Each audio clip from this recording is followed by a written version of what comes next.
two veterans that are back in the Xfinity Series, and they get us going in 2023. Sit back and enjoy the race, a prelude to tomorrow's Daytona 500. It's pretty jammed up right off the bat here. Yeah, you see a big stack, you know, and everyone's trying to time the restart zone. And it seemed like there, you know, on the initial start, it usually goes later. You know, flagman kind of starts the race. So I think everyone got a little jumpy, and it's made a really broken up, you know, bottom and middle lane here. So we'll see where everyone kind of sorts out as you see Hemrick decide to go behind the two instead of getting behind the 00 like he thought about for a moment. Yeah. But those are basically all team cars working together in an outside lane. Big machine for Parker Kligerman, affiliated with RCR. You got Sheldon Creed, who drives for RCR. And then the colleague cars of Hemrick and Chandler Smith. That's a team group right there working together in that outside lane. Yeah, that's the Chevy Alliance that you see up top right there, and it'll be fun to watch them work together. We've seen the colleague cars really work well together here in the past. I think you get in there with Big Machine and RCR, they should be able to control this race when it comes to the Chevys. And you see Allgaier wasting no time. You know, that's the bad thing about having really only two Fords at the front with Custer and Herbst. So Cole had no help, you know, and Justin was ready to shuck him out there. We talk about the manufacturer alliances, and that's something that Cole's going to have a little bit of trouble with today, of being, you know, not many blue ovals out there. Don't look now, but that 21 has been coming on the top pretty fast, I believe, on the third lane. It's already made up a ton of ground. Oh, maybe I'm wrong. I was looking at the wrong car. It was a blue car. It was coming fast. Off the back now.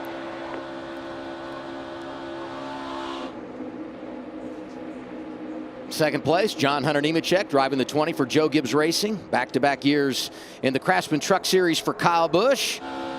Enjoyed plenty of success there. And racing here at Daytona, a place where his father won twice, the '92 Xfinity Series champion.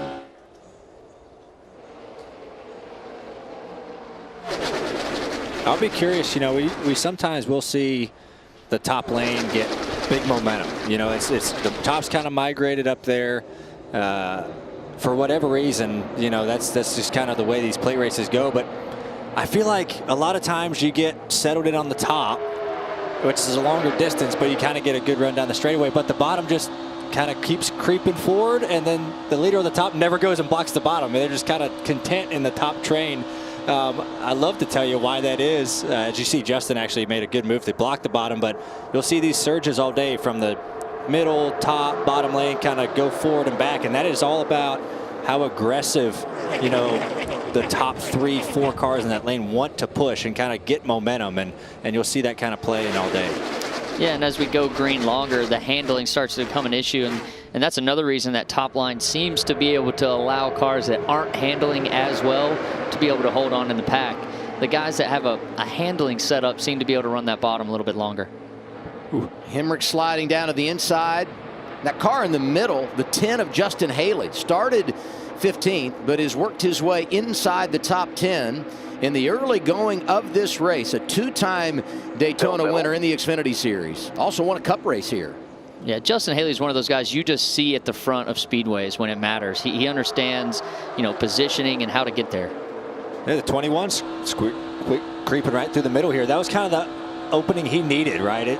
If you kind of can get 3 wide and 3 lanes, the middle is pretty good. I've always enjoyed, you don't see the middle much now with this new car that we run, but the middle was always really inviting with the older car.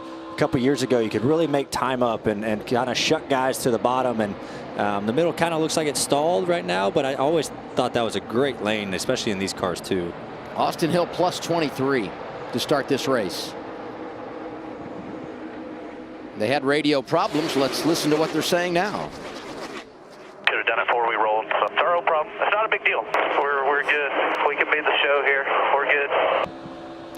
He's definitely going to be the show for a while. Yeah, that's confidence. Sure. I love it. You know, he's been really good at these speedways, and you can hear it in his voice. Another crew chief in the garage told me this morning, he said when I walked in and fairly early in the inspection process, I saw they were through clean and parked in the garage. I knew we were in trouble. Admit that car is really, really fast. I'll be curious to see what Hemrick does here. You know, he's kind of like playing like, do I go to the middle? Do I not? Do I get up in front of my teammates? He's kind of been playing both lanes, and I'm really kind of curious. I think his time has passed, and they're gonna get through the middle. But and look at that middle. It's always interesting. Yeah. that middle lane, you just get a little bit from each side, and every now and then you get those huge runs. You can see the 10 though, he's a little free right there through the middle of 3 and 4. I'm rolling here. The middle was always the toughest, I think, as far as handling. Yeah. Like you're in the worst The air. buffer zone. The buffer zone is crazy. So you got to have your car driving good if you want to go through the middle, but you have your hands full through there. And these guys really haven't been in a pack like this yet with these cars, so they'll be able to adjust once they get to that first stop. But it's getting to that first stop to make that adjustment is the challenging part. Yeah, I would say 6-7 cars in the draft is the most that we saw yesterday, and very little side by side. On board with Austin Hill, working his way to the front. That car's fast, Coleman.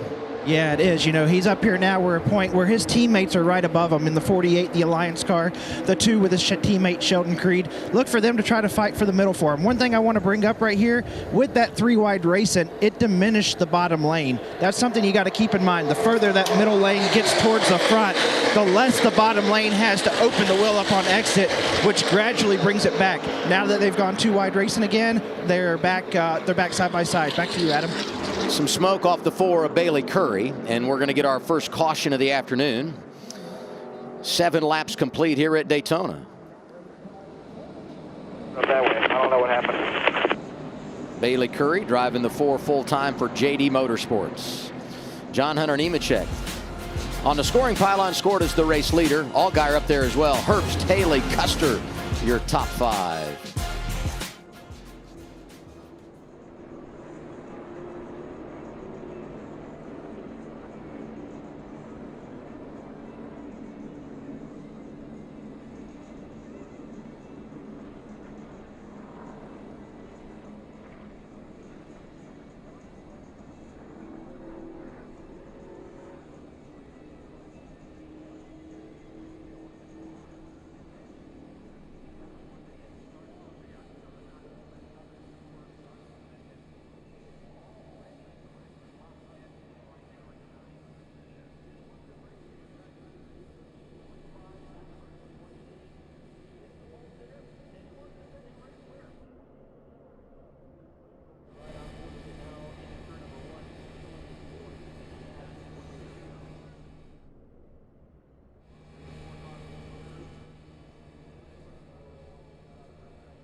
As drivers square up for a chance to capture the prize at the finish line today, you can capture your own prize from Wendy's.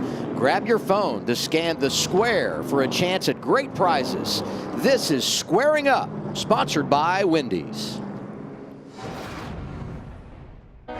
Noah, what are you doing? Aren't you supposed to be in the race car? No, Mikey, that's tomorrow. I got hungry. I'm here in Daytona. Got to get ready for the race. So I had to come find the beef right here in Winter Square, middle of Daytona. We've been looking for the beef. We're hungry. Can we join you? Well, don't you guys have a job to do? We are supposed to be on TV. No, how about this? You don't tell, we don't tell. Our little secret. I'm good with that. But Mikey, what if our bosses find out? Let's take them Dave's singles. And some fries. Yeah. All right then. Cheers. Cheers, guys. That's quite a threesome right there, huh? There. That made me hungry. Yeah, me too. We might have to get some Wendy's up here in the booth. We can go down there and get it. It's right here on the infield at Daytona. How about a double cheeseburger for you, Blaney? Square patty, man. Revolutionary. We did have a few pit stops and a lot of fuel only. And as we're one to go, we're going to get to choose here. And a reminder to everybody, we're now doing the choose at super speedways. Yeah. I mean, everywhere but road courses, right? Yeah, currently everywhere. So this is a big deal. You know, you'll start to see the Chevys line up and different strategies with the manufacturers. I mean, the Fords, they got a couple here and there that can break them up. So it'll be interesting how they use that later in the race. What about those pit stops, Regan? Adam the 00, Cole Custer and teammate in the 98, Riley Herbst. They both stopped for fuel. Strategy play for both teams there. Both cars pretty decent right now. Cole Custer's just a little bit tight. Riley Herbst just a little bit light when he's light with the back of the car when he's getting pushed. Looks like they're adding some Packer in that car or something. They also put 4 tires last time the 19 was on pit road. Myatt Snyder driving the 19 today. And he's got 6 or 7 starts this year, but won't be in it again until Portland this summer. So a long wait for him. He'd love to win today, and that'd make that off time much easier to live up to, right? You don't want to take a big break when you're coming off a tough run. Let's hear from Justin Allgaier in the 7. Eddie, I'm pretty confident if we do get back out front that I have the ability to kind of lead all lanes. But on the other side of it, like you said, it's so early. Like, I'm not trying to get myself wrecked either, but I feel really good about the ability to kind of lead whatever lane I need to lead here. Yeah, and you know, I think what he's talking about for, you know, everyone watching, leading all lanes, like, you know, you'll see kind of the air bubble block, right? You'll see Justin pull up in front of the top lane, get a push from them, pull down to the bottom lane. He kind of can control that. Something we used to be able to do in our cars, and now we just can't do that anymore. So the bubble push is, I think, still there a little bit in these Xfinity cars, and I think that's what Justin was really confident in, which means he has a super fast race car. Yeah, and the ability to hook the wheel left to right to make those moves. So his handling's probably pretty good too. Restart comes as we complete lap 11 here at Daytona.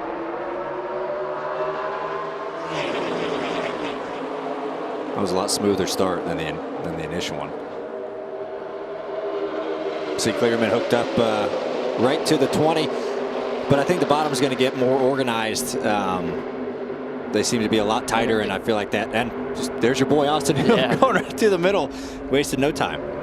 Allgaier gets a nice shove in that bottom lane, jumps up alongside Nemechek. Haley in the 10 coming fast in the bottom lane. And it's amazing to watch that 21 get to the front here on these speedways. I mean, the 21 starts in the back. The 10 starts 15th. In this first restart just past lap 10, they share the second row. Those Chevys are fast. One from RCR, one from Colleague. And you see Austin Hill not be content anywhere he's at. He's taken every run that he gets, and that shows, you know, experience, confidence, speed in your car. You know, he's not content with pushing anybody. He's moving around, taking the momentum where he needs it. That's what's got him into 4th. Some 3-wide racing here. It's great to see. It makes for an exciting race. You can see that different lanes are getting that momentum at different times. Give some love to a couple of drivers in that outside lane. Anthony Alfredo driving the 78 for BJ McLeod. Great qualifying run earlier today. And he's getting drafting help from the man that won the truck championship 5 years ago. Brett Moffitt pushing him in the 25. We mentioned it earlier. Austin Hill plus 34 since the start. If you weren't with us, qualified on the pole, had a radio problem, had to change the radio on the pace laps. Thus, he drops to the rear. But he has served notice. That Chevy is really, really good. It is, and John Hunter Nemechek as well. He's been leading this race out front with literally no help, truthfully, and doing a good job of it. So his car's strong. What's the update on Austin Hill, Josh? Yeah, and as you guys talked about, Austin Hill having to go to back at the start of the race because of those radio troubles, but right now making some headway. He's riding through the middle right now. He said he's not bad, a little bit darty there, but he said as far as rideability is, he's pretty good right now. Start to see another good run. Yeah, Hemrick picked it, got right to the top from the middle, then was able to carry a bunch of momentum down into 3. And now we'll see how fast Hemrick's car is leading in lane. He hasn't really led a lane today. So we'll see if Kligerman can give him some good shoves and kind of see where that top goes. You know, Hemrick started on the pole here last year, won the first 2 stages. And they felt like they had the car to beat. He thought he had a tire going down, had to make an unscheduled pit stop. And once he lost his position at the front, really could never get it going. Eventually caught up in a crash. So maybe today he can find some better luck. That's been some hard racing early. Yeah, it really kind of has. surprised me how hard they're racing early, which is great. Everyone's ready to go. Halfway through the opening stage. The 9 car up front too, Brandon Jones, and a switch in the manufacturer this year. He's up there learning about his new car and doing a good job right in the middle. I mean, like we talked about, it's a tough place to be, and he's doing a good job pushing the 21.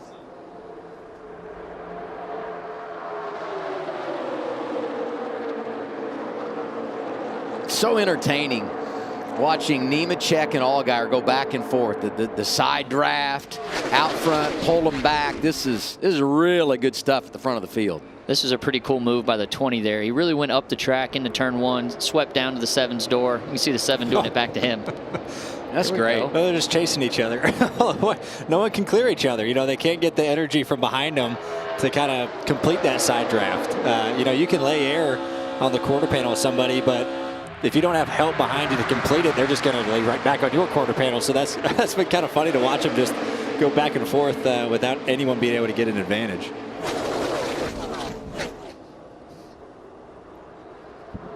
I'll tell you what's impressed me. The 7, the top is way tighter than the middle or bottom, and the 7's been able to really was able to hold the 20 at bay for a while. So that shows me that Allgaier's car, you know, he believes in what he's saying, and he can control really any lane he wants to. Yeah, he's towing that line well right now with not a lot of help out the back. 38 is Ryan Sieg.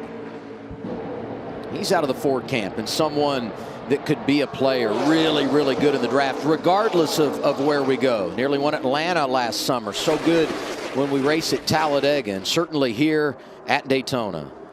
It just shows how quickly you can go backwards. You know, Kligerman took a run, got Hemrick in the middle, kind of snookered him there, and Hemrick has fallen back quickly. So I've always thought the biggest thing in this race is like protecting your right rear quarter panel. That's really easy to give up, and Kligerman was able to get a good run and found a hole, and just see how rapidly Hemrick now has to go back to work to find himself back up to the front. 13 laps to go in our opening stage here at Daytona International Speedway. Justin Allgaier up front with Haley, Nemechek, Hill, and Kligerman. We'll stay with you here as we go side by side.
Caution is out, 10 laps to go, stage one. You saw it while we were side by side. The AMR safety team is there with Blaine Perkins, who sits idle in the grass. He and Daniel Hemrick both running inside the top 15. You saw the damage for Hemrick. They'll try and repair that. Let's go back and see what happened from high above.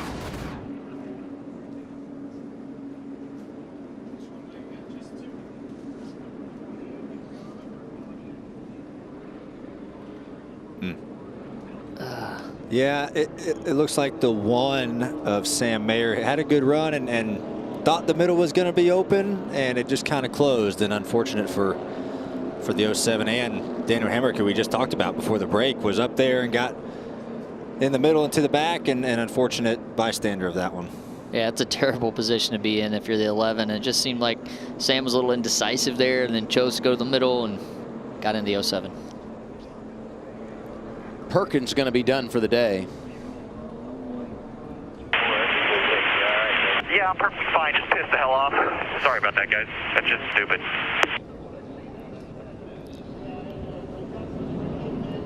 Yeah, that's a tough spot. That spot in 4, I think that's like the worst handling spot on the racetrack. You see everybody kind of washing up off of 4.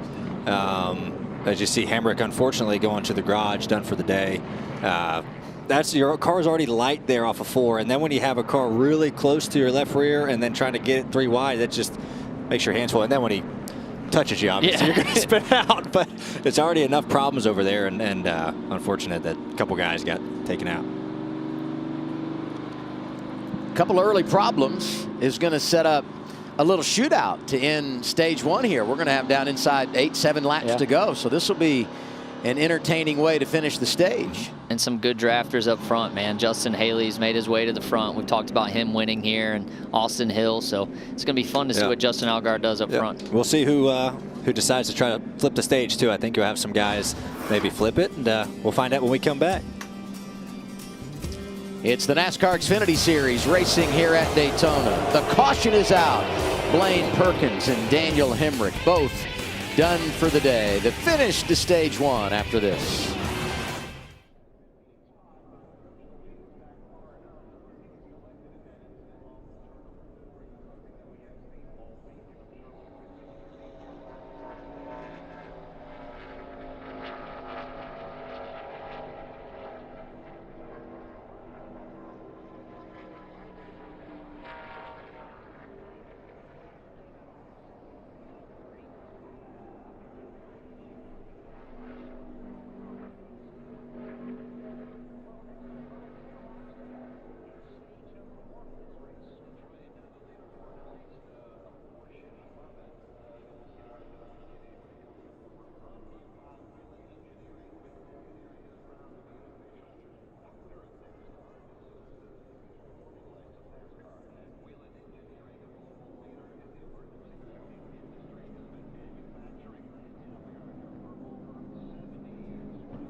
It's late in the stage, and Ryan said this before we went to break. Could have some drivers flipping the stage. You pit here, and then you stay out when the stage is complete, gain that track position for our second stint of the race. And, you know, varying strategies.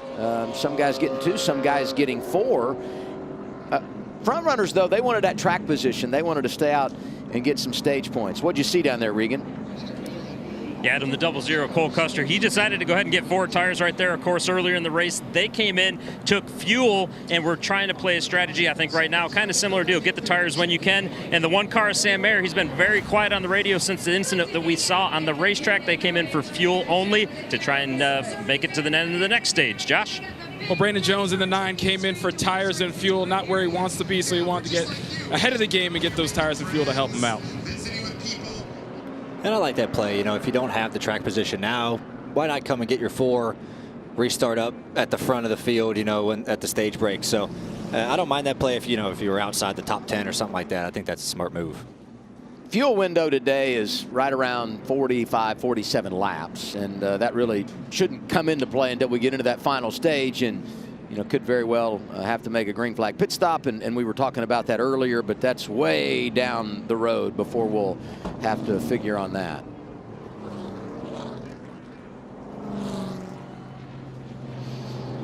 How is doing the choose at the super speedways change things? I've never done it before. In our duel, we didn't have the choose, so it'll be interesting, and you'll be communicating with your spotter and your teammates as much as possible, especially late in the race. I mean, you're trying to get any advantage to get that jump and try and get cars out front and block 2 lines if possible. Yeah, it's going to be, that's interesting, you know, because you're going to be conflicted, I feel like, on, okay, do I line up with my manufacturers, my teammates, you know, do I give up a row or 2, you know, to line up with my guys? That's going to be some tough decisions. You know, you obviously want to find those people, but convincing us, or convincing myself at least, to give up like 2 rows to get lined up, I don't know. So that'll be, I'll be curious to see how that plays out come tomorrow. I mean, forever in the past, you kind of, if you had 2 guys out front, you played where, you know, the top guy would get down in front of the bottom guy, or you'd figure it out together once you got out there. But now you don't have to do that. And will it actually be better this way, or is the old way the best way? Yeah, I don't know. You know, we're going to find out. Yep, for sure. Could be bad, could be good. Some will work, some won't for you. Going to be 5 laps to go in the stage.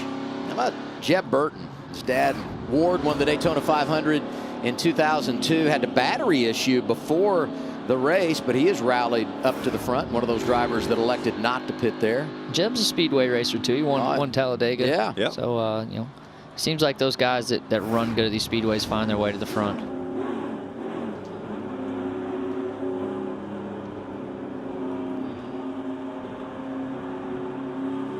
Tug those belts one more time. Allgaier and Haley front row. Second row, Hill and Smith. Nemechek and Burton also up there. When you look at the first 3 rows, 5 to go, stage 1. We're off and rolling once again. On you. Top's locked up, also off you. Top's still locked up, quarter. 21 did a pretty good job of just giving that light push to kind of get that momentum going. 16, you saw he was aggressive, gave a big bump to 7 and shot him out there. But now they've kind of evened out, so it's the next car to get to the leaders. Yeah, and you see the 10 get tight on the 7's quarter panel, and that slows him down, but it also was good for Justin because it brings the bottom lane to him, you know. So it's never a bad thing if you get side drafted like that in certain occasions, because it can actually bring your lane to you and kind of help you out. But Austin Hill, I mean, he's going to get the lead here soon. I think he's going to win the stage. I almost feel like that push was a setup, wasn't it? I mean, I push him out there and eventually put myself in position to go up there, get the lead, and the win in the stage. 4 to go. Yeah, Justin Haley's about to have to make a decision here. It's getting a little dicey there at the front. Nemechek getting aggressive behind Hill. Crossover 21 down low. Slides inside of Haley. There goes Austin Hill from the back to the front. Couldn't pull it off though, you know, didn't have enough momentum to clear the 10 and was able to get slowed down, but Justin was there to the rescue, and it looks like he's going to get cleared to lead. Yep. Ryan, it's like you saw that coming. That was impressive from the 21 and Mr. Blaney there on that call. Still a long way to go. 4 to go. Long right? way to go. You know, I'll be curious to see how the 21 can lead now. You know, we saw you had a fast car coming from the back. Ooh, contact there. Haley and Allgaier. The Justins getting connected. Those are the things that amaze me about racing at speedways that don't happen more often, because two guys are thinking one way, and it's just hard to know that that's going to happen. That's from a car length back on the 10. It's hard for him to see that. But they're aggressive. I love it. It's good for us. Keep in mind as you watch this, Haley not running for points. Everybody else is. So a stage win gets you a playoff point that you can carry throughout the playoffs. And 10 stage points to the winner, 9 for second, and so on throughout the top 10. So you want all the points you can get in this situation.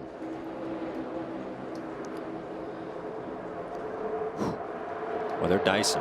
And this is what makes that 21 good last year. His ability to lead those lines and move fluidly and toe a line.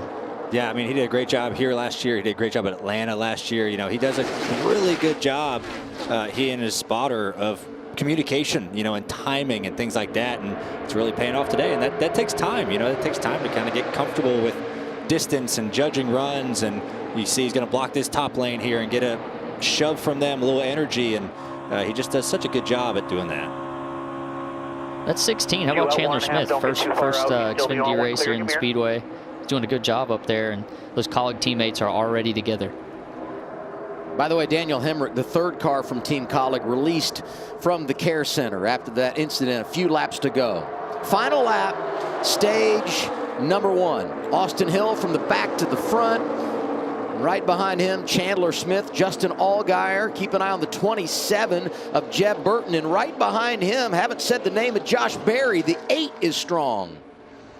And Sheldon Creed there in the 2. He actually pitted. Yep. So he's you know, in a little bit better position strategy-wise than these guys. Yeah, his ability to flip the stage and already get track position should put him out front after this stage. Oh, we might get stuck middle. Oh, my goodness. Thank you. That was about as late as you could do it without getting turned. Outside, Chandler Smith, the rookie. Inside, Austin Hill, last year's winner. To finish it in stage 1, give it to the 21 of Austin Hill. That was a heck of a finish. I thought the 21 was going to get caught middle there. And I thought he was too late, and that's about as late as you could do it, pulling down in front of the 7. I think the 7's coming up to let him know.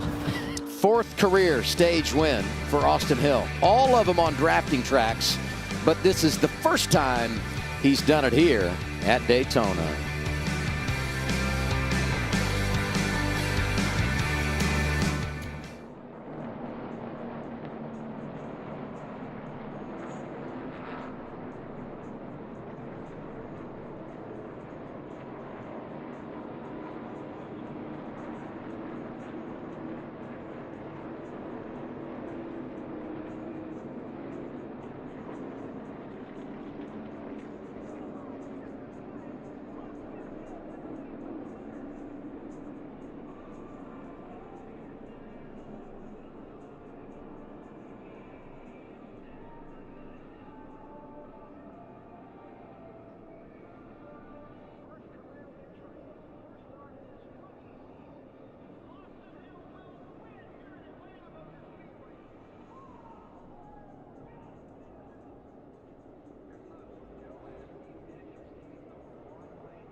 late move on my part. That's my bad. 21 all but wrecked all of us right there. So tell his spotter, thanks for being an idiot. Austin Hill wins the stage, but he might have lost a drafting partner later in the race, huh? Yeah, you know, we talked about it. It was close. So let's radio dial up the 21 car and see what he's doing. Oh, we'll do it. Let's wait till after the pit stop. Okay, yeah, let's wait. Yeah. Yeah, you know, Let I him mean, get to the you know, pit stop. Austin knew it was late. You know, he kind of was indecisive. You know, he wanted to block the top, and the 16 was there, and he was like, I got to get back down the bottom quick. And I mean, that was as close to a wreck as you're going to see. So props for Allgaier. I'm sure he checked up a little bit last minute, but that could have been very big. Luckily, everyone kept going straight. And in the same sentence for the 21 car, coming from dead last to win the stage, that's pretty amazing.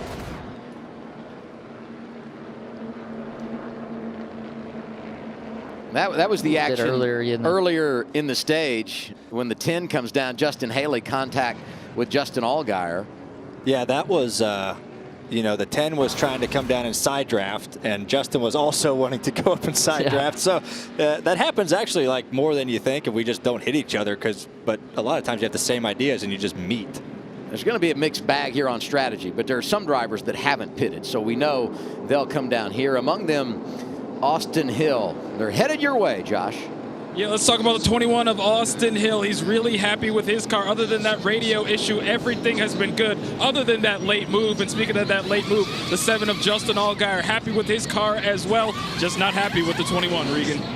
Lieutenant Justin Haley's race car is just a little bit dancy right now. You see the strategy there, lefts for him on this stop in the 16 of Chandler Smith. That race car's side drafting very well. He's having some trouble switching lanes with it, though. You see a lot of guys putting those wrenches in the back of the car. They're making some adjustments on these cars to either tighten them up, free them up. Different guys have different problems, it looks like. A lot of adjustments were made. So I think now we can do the radio. Okay. Let's get a report from Austin Hill. You're our guy, Austin. All right. Austin to Austin. How you doing in there, 21 car? Great job getting from the back to the front, getting over those radio issues. What you got, buddy? Well, man, our Bennett Chevrolet is really fast, obviously, jumping from the back all the way to the front to get the stage win. I really made a mistake there on that white flag lap, coming to the checkered 3 and 4. Should have went and blocked the 16 better than I did. Then when he got to the outside, I went to go down to cover the 7, and 7 actually cut me a break, so I really appreciate that from him. You know, that'll pay you later in the race. You know, if he's got something going on, I got to, you know, return the favor probably. So really appreciate that. That could have ended our night early, but really fast Chevy, like I said. It was fun driving up through the field, just trying to fill the car out. I thought it was really good. So we'll see what happens here in stage 2. Well, keep it up, but just to let you know, he's not mad at you. He's mad at your spotter. So Derek took the brunt of this one. So keep you doing what you're doing, buddy. I hear you on that. Derek's been doing an awesome job, so we work really good together, and hopefully we can bring this thing home. And a special thanks to Bennett Transportation sponsoring that onboard camera, giving us some great perspective. Austin Hill wins stage 1. It's his teammate Sheldon Creed who will lead us when we begin stage 2. That's next on FS1.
While we've been eating up all the great race action here on the track today, fans have been having a feast of their own thanks to our friends at the Florida Beef Council. Down in the Midway, fans got a chance to meet with some ranchers and learn how to rope. It's all a part of the fun here at Daytona. Austin, you should have been down there. I mean, you would have been in your element. There we go. The beef looks good. Making me hungry. When you showed up today. What are you having for dinner, Blaney? Hopefully beef. That's right. Can you rope, Austin? I could try. I know one thing. I don't want to get on a bull anytime soon. I watch a lot of that.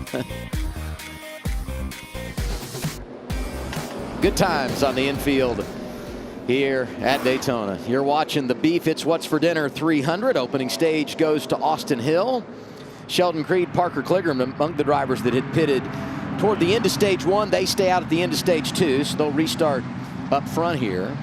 And also up there is Sam Mayer. He elects to take the front row on the choose. Riley Herbst a part of the mix. And last year's winner, Jeremy Clements, going to restart on row 3 with Ryan Sieg. You know, we talked about the 21 being fast. You know, the 2-car teammate. You know, I'm curious to see what Sheldon Creed's car is like. We didn't really see him up towards the front making many moves, but now that he has the lead, I'm curious to see if that car has the speed that the 21 has.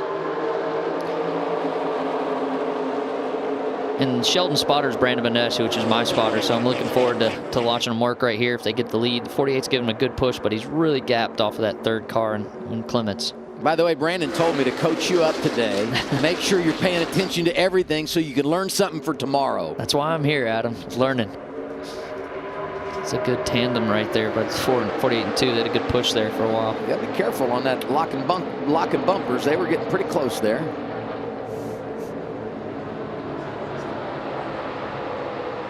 So they're both going to be able to get in line here. The 2's going to have to make a decision when that run comes to either take the bottom or use the top. Keeping his drafting partner. I love it. Riley Herbst sliding back into a tight window. That's the black and green number 98. What about that restart, Coleman? Yeah, it's a very intense restart. We see Sheldon Creed get pushed out really far. Thing that stands out to me, it looks like he has an ally in Parker Kligerman behind him. Parker didn't take his run, didn't shoot to the middle. The person I'm watching right here is who I think we can all label as being the new aggressor in the Xfinity series, Austin Hill. He's out about 5 or 6 rows on the top. Look for him to shoot the middle. I see him trying to find his way to the front here as quick as he can. Restarted outside the top 10. After pitting at the end of the stage, but I mean, gosh, that's not concerning. He started the race at the back and was inside the top 10 in like 4 laps. So we know the 21's got exactly what it takes. And there he is making hay, 5th in line in the outside lane. Yeah, this is this is the first we've seen. There's 4 Fords on the bottom lined up. This is like the first time we've seen the Fords get in line. So I'm curious to see what they can do against, you know, the Chevy camp, if they can get organized and kind of make a run. But it's nice how they've all gotten together. There's not many of them, so it was good that they found each other and see what kind of speed they got together. I'd be interested to hear from Coleman. When the 21 car, obviously a dominant car, he's been able to get to the front. Is he telling the leader like what lane that car is in? If he's 4 back, if I'm the 1 car, do you want to know where the 21 is? Is that where the energy is going to be?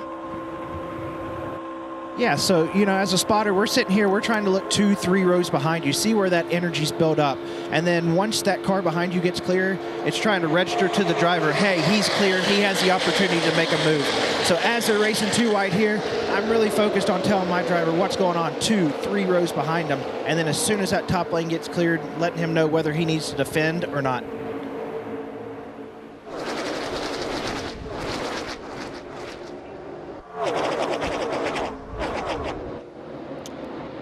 Top lane looks way more organized right now, way more tight, organized. Bottom seems to be struggling a little bit, trying to get close to each other. That's tight. As all guys are ready to make moves and down on the bottom, try to get back to the front. South side 24, stay with the 7. And it looks like the middle is about the best place to make those moves to try and get that track position back. It's a little broken right now. Custer starting to drift back a bit in that bottom lane. Jeb Burton pushing Justin Allgaier up through the middle. Things getting dicey. And there they go. Allgaier around. Justin Haley got tagged by that, I think. Fourth caution of the day, third for a problem on track. Be interesting to see where this started.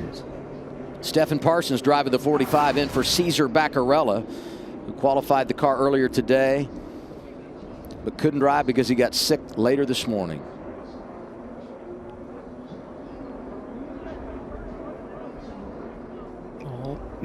Pushing hard through the tri-oval. It's a tough place to be pushing right there. Car's a little light.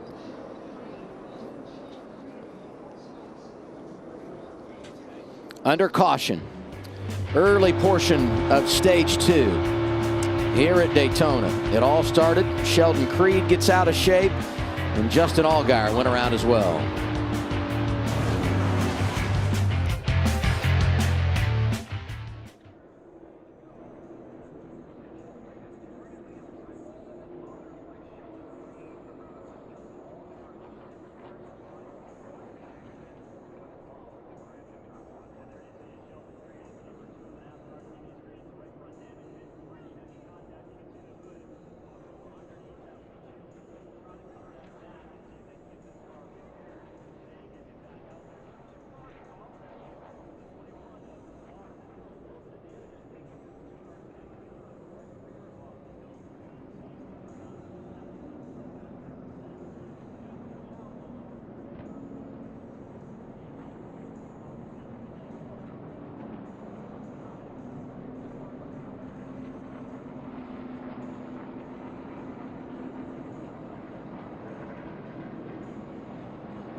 Down.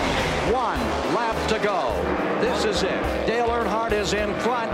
He breaks away from Ridley a little as they get in the lap traffic. Now here comes the move. Up to the outside. Ridley takes a look. Can't get through. Comes back to the inside. Give it to Earnhardt. Earnhardt has won the 1982 Sportsman 300. 82, first time here for the Xfinity Series. Dale Earnhardt wins one of his 7 victories here on a Saturday afternoon. Tomorrow, it's the Great American Race, opening race at 2023, 65th running of the Daytona 500. Coverage begins on FS1, 11 a.m. Eastern Time, over to Fox at 1, and we're racing just after 2:30. Drivers going after that Harley J. Earl, and here is what has put us under caution for the 4th time today. All started with the 48 and the 2.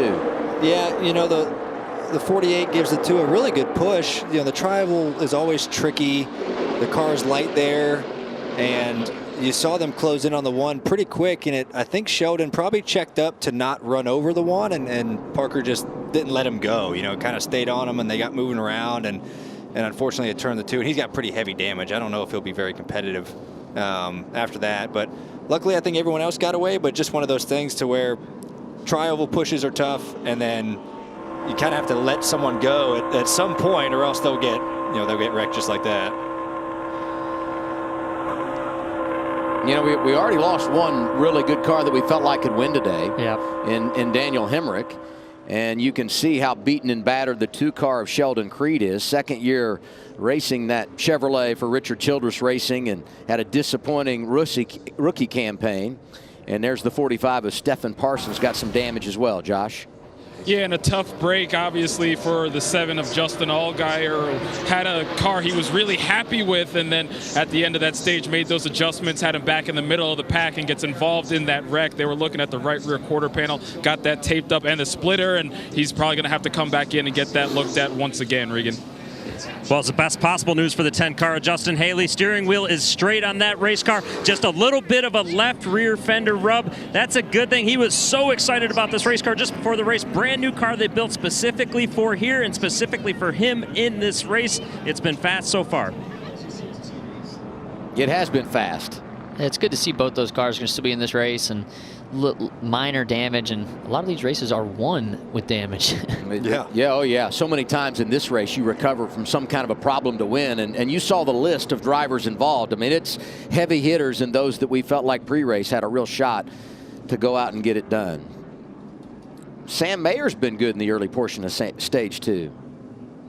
Because you have to work really hard to stay up front if you want to stay there, and it can be dangerous, right? You make a bad block, and the whole field's wrecked. So we can't get too far out. We want to keep them about half to 1 at the most back, right? And you're going to be in your mirror damn near more than you're out front, right? And listening to me, using your mirror as well. What's up, Regan? Adam, you're always learning. That was spotter Kevin Hamlin talking to his driver, Sam Mayer, continually giving him more advice on what he needs to be doing to stay up front right there. Kevin Hamlin, one of the best on the roof. I know this because he was spotting for me in 2014 when I won this race. He was great. Holman? Yeah, you just talked about Kevin Hamlin. Like I said at the beginning of the broadcast, this is their first race working together, so they're trying to recognize what can be better, what could be worse. What Kevin's explaining there is he doesn't want Sam getting more in a car length out. The reason for that, the further out in front you are, the easier it is for that back car to burst your bubble, and then ultimately it makes it harder on the spotter to make that 50-50 decision. So once you can keep them within that little bubble push, it makes the spotter's job a lot easier, ultimately makes the driver's job a lot easier.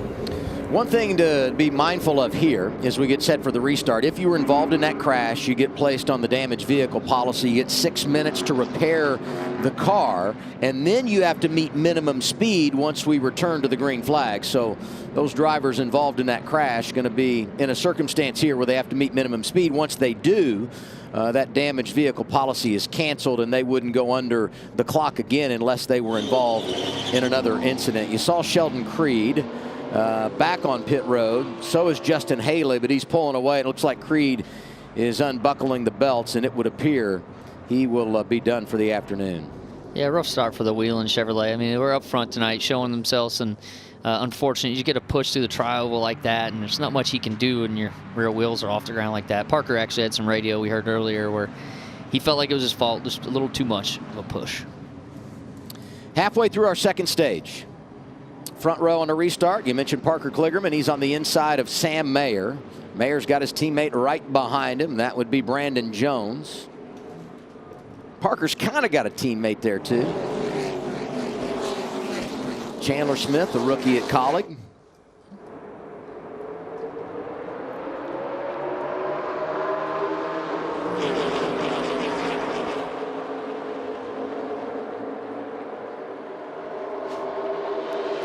Looks like the top lane's a little more formed here. The 98 and the 9 going to get to the 1. We'll see what Kevin Hamlin's talking about here if the 1 gets the lead, and see how good he does managing both lanes here. He's got the ability to do it now.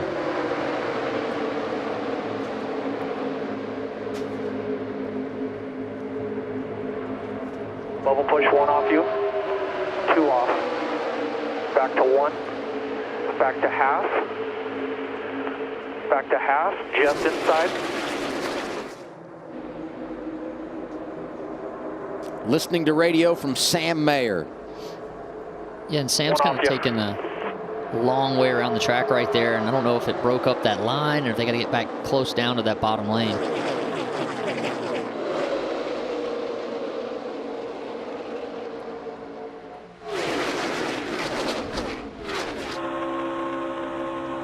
Or 19, 3/4 front, 25 to the 78, bottom still full with the 00.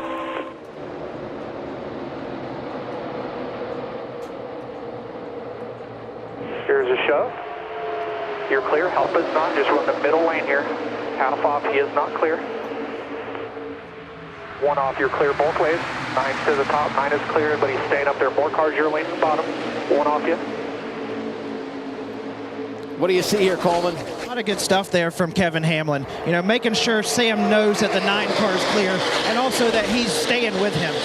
One other thing I want to talk to about with Ryan and Austin in the booth there, talk about the importance of having a teammate behind you. So if you do get too far out, the confidence you have in saving them, where like later in the race, if Austin Hill gets on the front, he's lost his teammate Sheldon Creed. How does that change your mindset as a driver? I know as a spotter, that comfort blanket of having the teammate behind you is really important.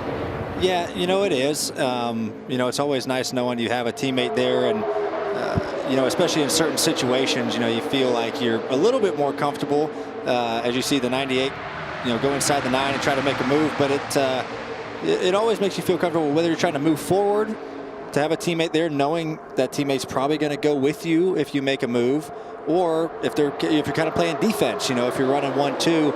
You have that confidence in your teammate that he's not going to ditch you, you know, at really not any given time, but most situations. So that's always really important, and I feel like we do a good job at that at Penske and things like that, of kind of looking out for each other. And you're welcome for the other night, by the way, looking out for you. And, that's a perfect scenario of why teammates are so important when it comes to this type of racing. Boy, that accordion effect right up there on that top lane. You see them squeeze, they pull apart. Just the back and forth. And you're talking about the teammates. These two teammates have never really worked together, the 9 and the 1. So I'm sure Brandon's doing everything he could to get confidence into the 1 that, hey, I've got your back. And you can see him kind of swapping lanes, but he's coming back up the 1. He's being nice too and bringing back air to the top to when the bottom does get a run, to not try and hang out the 9. Look at Anthony Alfredo making 78 cars fast. 78 car, yeah. BJ McLeod Motorsports up front. He was super fast in qualifying, and it's definitely showing now. And BJ and Jessica back by half. Are committed to making a winning organization with that 78 group, and he certainly noticed he came to play, and he's right behind the man that's dominated this race. Even though he had to drop to the rear, Austin Hill on point once again. That's twice he's had to come through traffic to put it out front. And it's not just a good car. He's been very patient in working his way through the draft. He's smart about who he uses, when he uses the runs. He's just quality. He's doing a great job right now. And now this is when the real work is done with him and Derek. You'll see someone that really leads both lanes well with the 21. You see him run in the middle there when the bottom and top are filled. You know, he's given no run to either lane in the corner. And now he's smart. The top lane usually gains momentum, gets tighter, you know, down the front stretch or back stretch, and he took that. So just really world-class stuff right here by Austin and his spotter. Good night for the Chevrolets, especially those from Junior Motorsports. All 4 of their cars inside the top 10. But it's the Chevy of Austin Hill who's out front.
starting to get good. You've been watching it as we were side by side.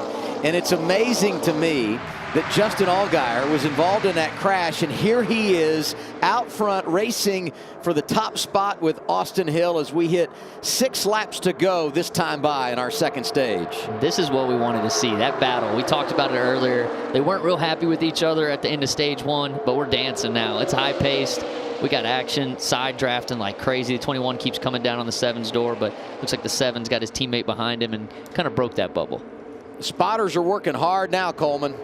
Yeah, it is. And, you know, Justin Allgaier, we look at him, he's got one of the cars to beat for tonight. We feel like he's about equal speed for the 21. The move he made down the tri-oval, he took his run from about 5th row top, turned down, knowing he had a teammate behind him in Sam Mayer. He could turn down early enough, carry his momentum, and by the time we got to turn 1, knowing that his teammate was going to stay with him and not have to trust. That's just the importance of teammates, and also the importance of recognize, you know, a half a lap before what's going on, what's going to affect me later on in that lap. Boy, somebody got real aggressive in that middle lane there. I think it was the 10 car back there. We all jumped in the booth trying to see what the wreck was going to look like, but they got it together. I think the 10 tried to get behind the 27, and there wasn't really a big hole, and I think everyone had to check up, and now teammates side by side. Let's hear from Brandon Jones' team. I think we'd be a better pusher to the 21 to the 78. 78 leaves too much gap. My suggestion would be trying to lay back to the 8, let him get a big run, and maybe shoot the middle. I think he'd go with you. Double Zero's going to start shooting the middle too. He did just that.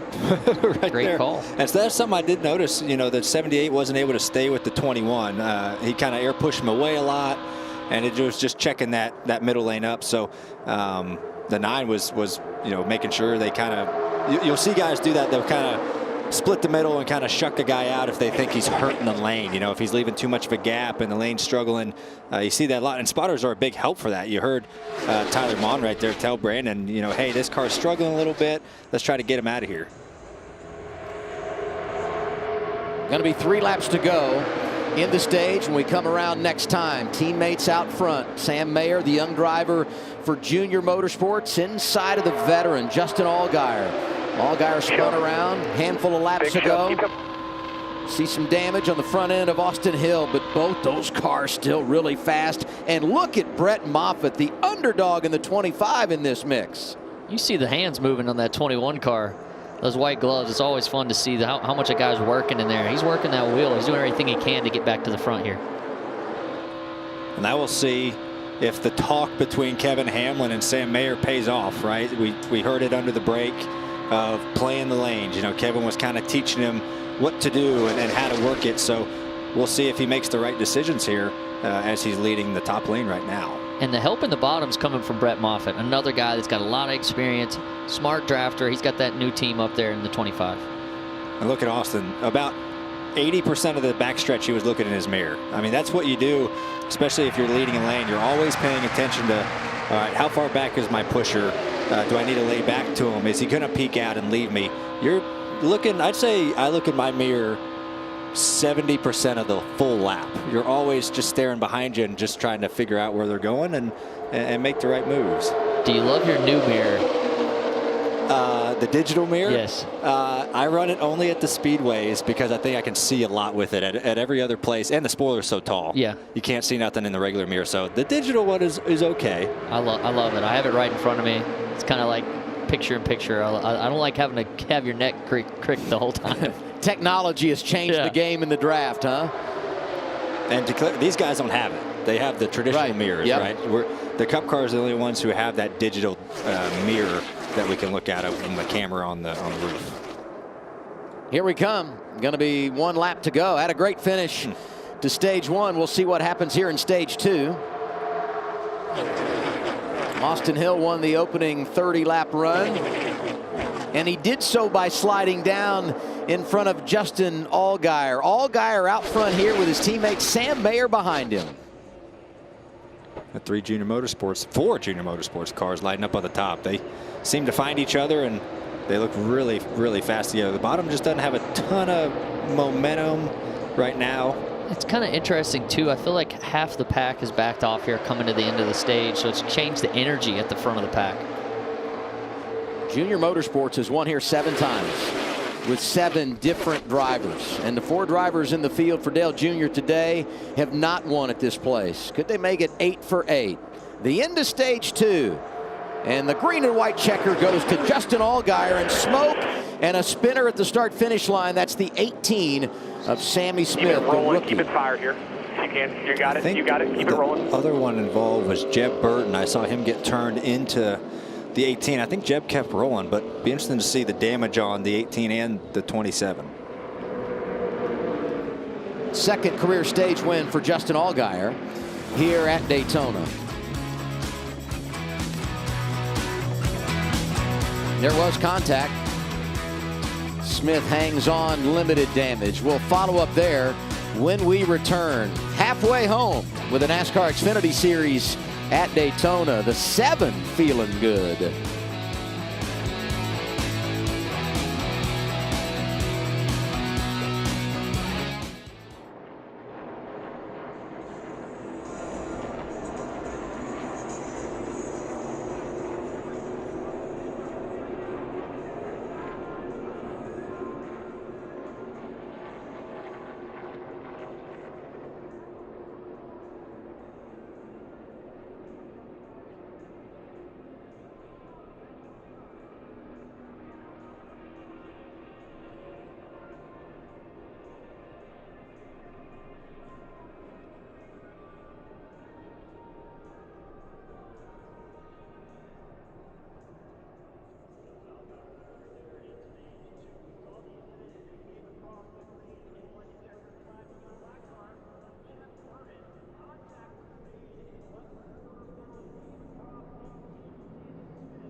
Under caution as we wrap things up in stage 2. And there was an incident at the green and white checkered flag. Jeff Burton was there, the 78 of Anthony Alfredo, and spinning through the grass is Sammy Smith.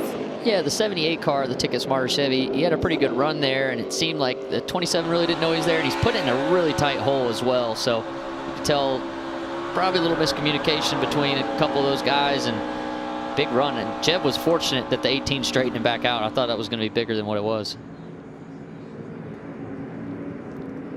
See the damage there on the right front for Sammy Smith, but a good job hanging on to it. Not the first time tonight he's been involved in a crash. You see the tape on the hood.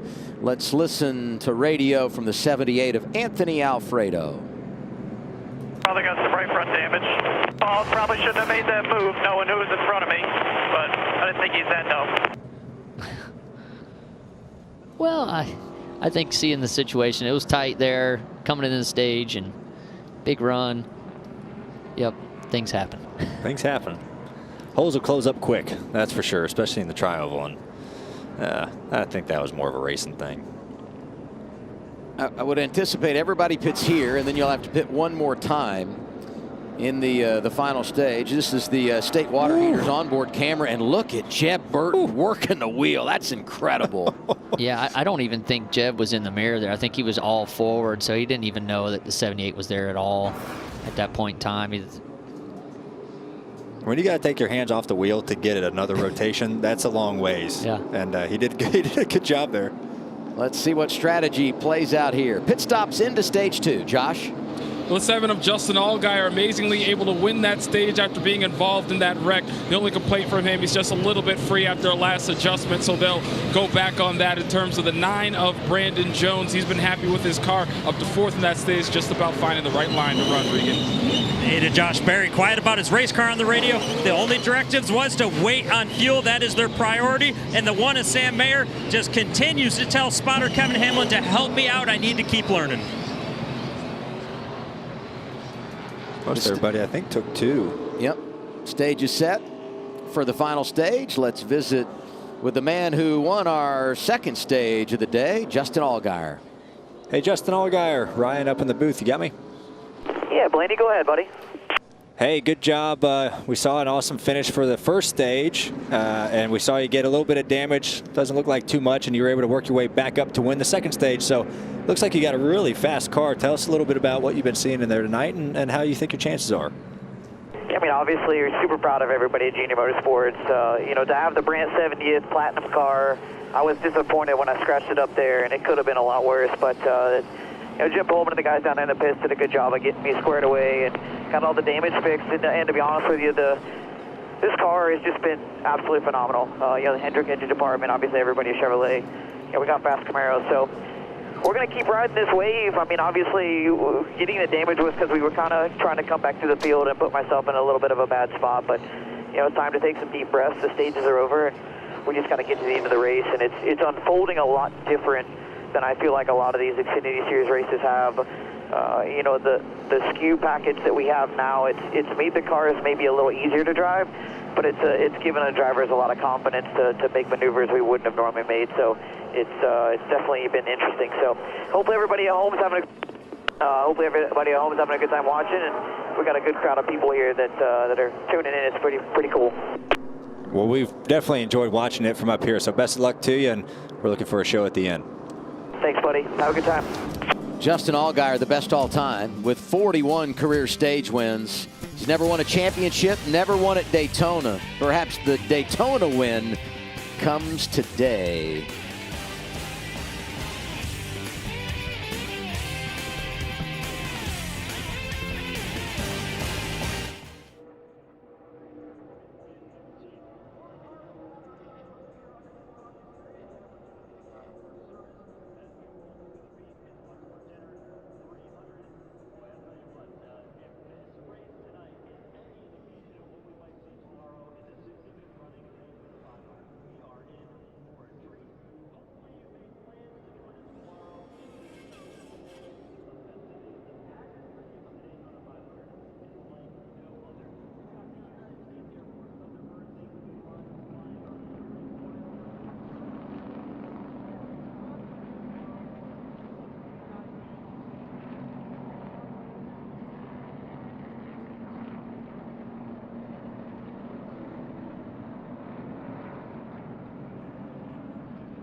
After the Events of Elimination Chamber, who remains on the road to WrestleMania? Plus, SmackDown Women's Champion Charlotte Flair goes face-to-face with her WrestleMania opponent Rhea Ripley. That all-new Friday Night SmackDown, live at 8 Eastern, 7 Central on Fox. Friday night on Fox, it's SmackDown. Tonight on FS1, it's the Beef. It's What's for Dinner 300 for the NASCAR Xfinity Series. The sun has gone down over Daytona International Speedway. And as we get ready for the restart in our final stage, we go to Coleman Presley. Thanks, Adam. You know, this restart, this stage caution is always one of the biggest cautions for me under a speedway race. The things that we think we can notice right now, the 721, we know they have the speed. We know they're going to be aggressive. A couple X factors that we can look at in this race. I look at Brett Moffitt. He was one that pushed this bottom lane forward at the end of that stage. Also look at Jeb Burton. He was able to push the lane. So those could be the X factors if your teammates come out. Look forward to seeing this stage go green, Adam. Yeah, I hope so. And when we've been green, the racing really has been incredible today. It really has. Yeah. The energy's been high. And I feel like some of the guys, the players that you haven't seen, have been kind of trying to make sure that their car get to this point. So some new guys are going to show up. And some of those guys haven't been drafting a whole lot. We'll see how their cars handle. Front row, Allgaier Hill, despite adversities, they control the race. 54 remaining at Daytona. Yeah, you know, 3 junior motorsports cars lined up on the top.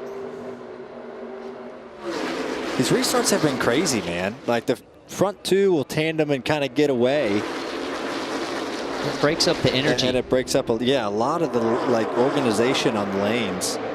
And then they all kind of get back together like into 3. It's bottom lane in the 20, John Hunter Nemechek.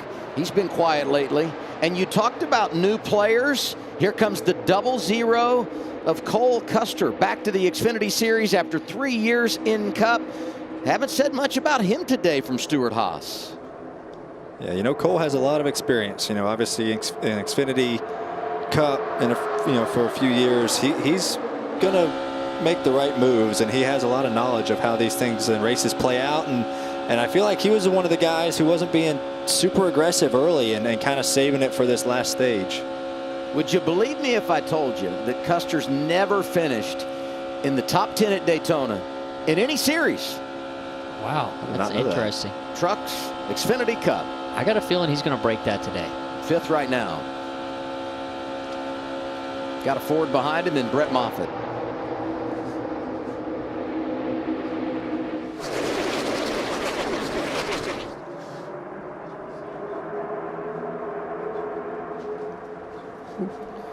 Going to be 52 laps to go at the line.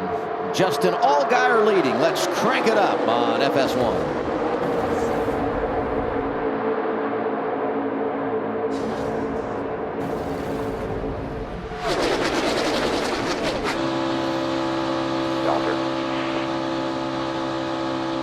South on the top, scarborough here, south on 1 in front of the 5.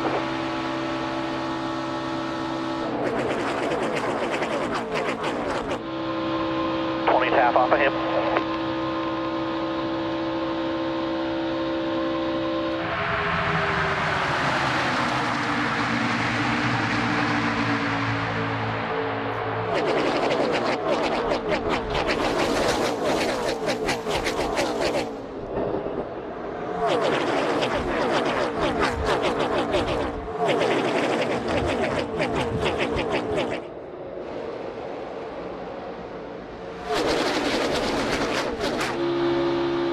Still outside, 25 and then, all right, just keep working your way up, work your way up, work your way up. Hold your line, you're cleared. Clear high, clear high.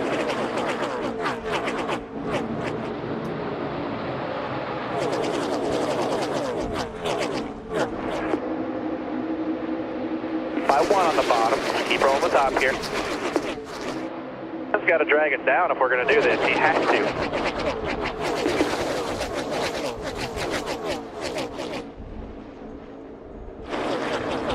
Come on down. Yep. Software, I'll let you know. I don't care about the outside. We're going to keep the one in your mirror with us there and the one in front of us. I'll let you know when it's time.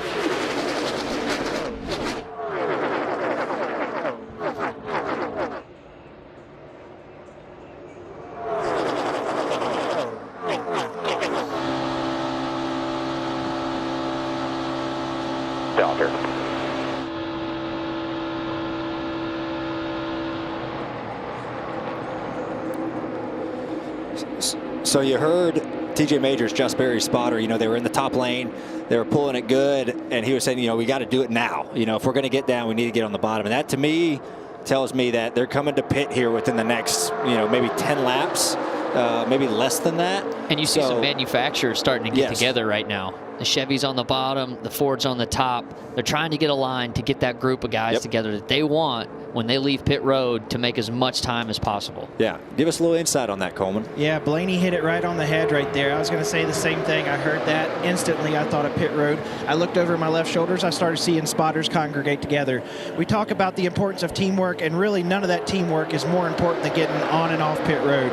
Races are won here. If this thing was to go green, that organization that's happening now to make sure all your teammates are lined up is what could ultimately make you finish at the front of this race tonight.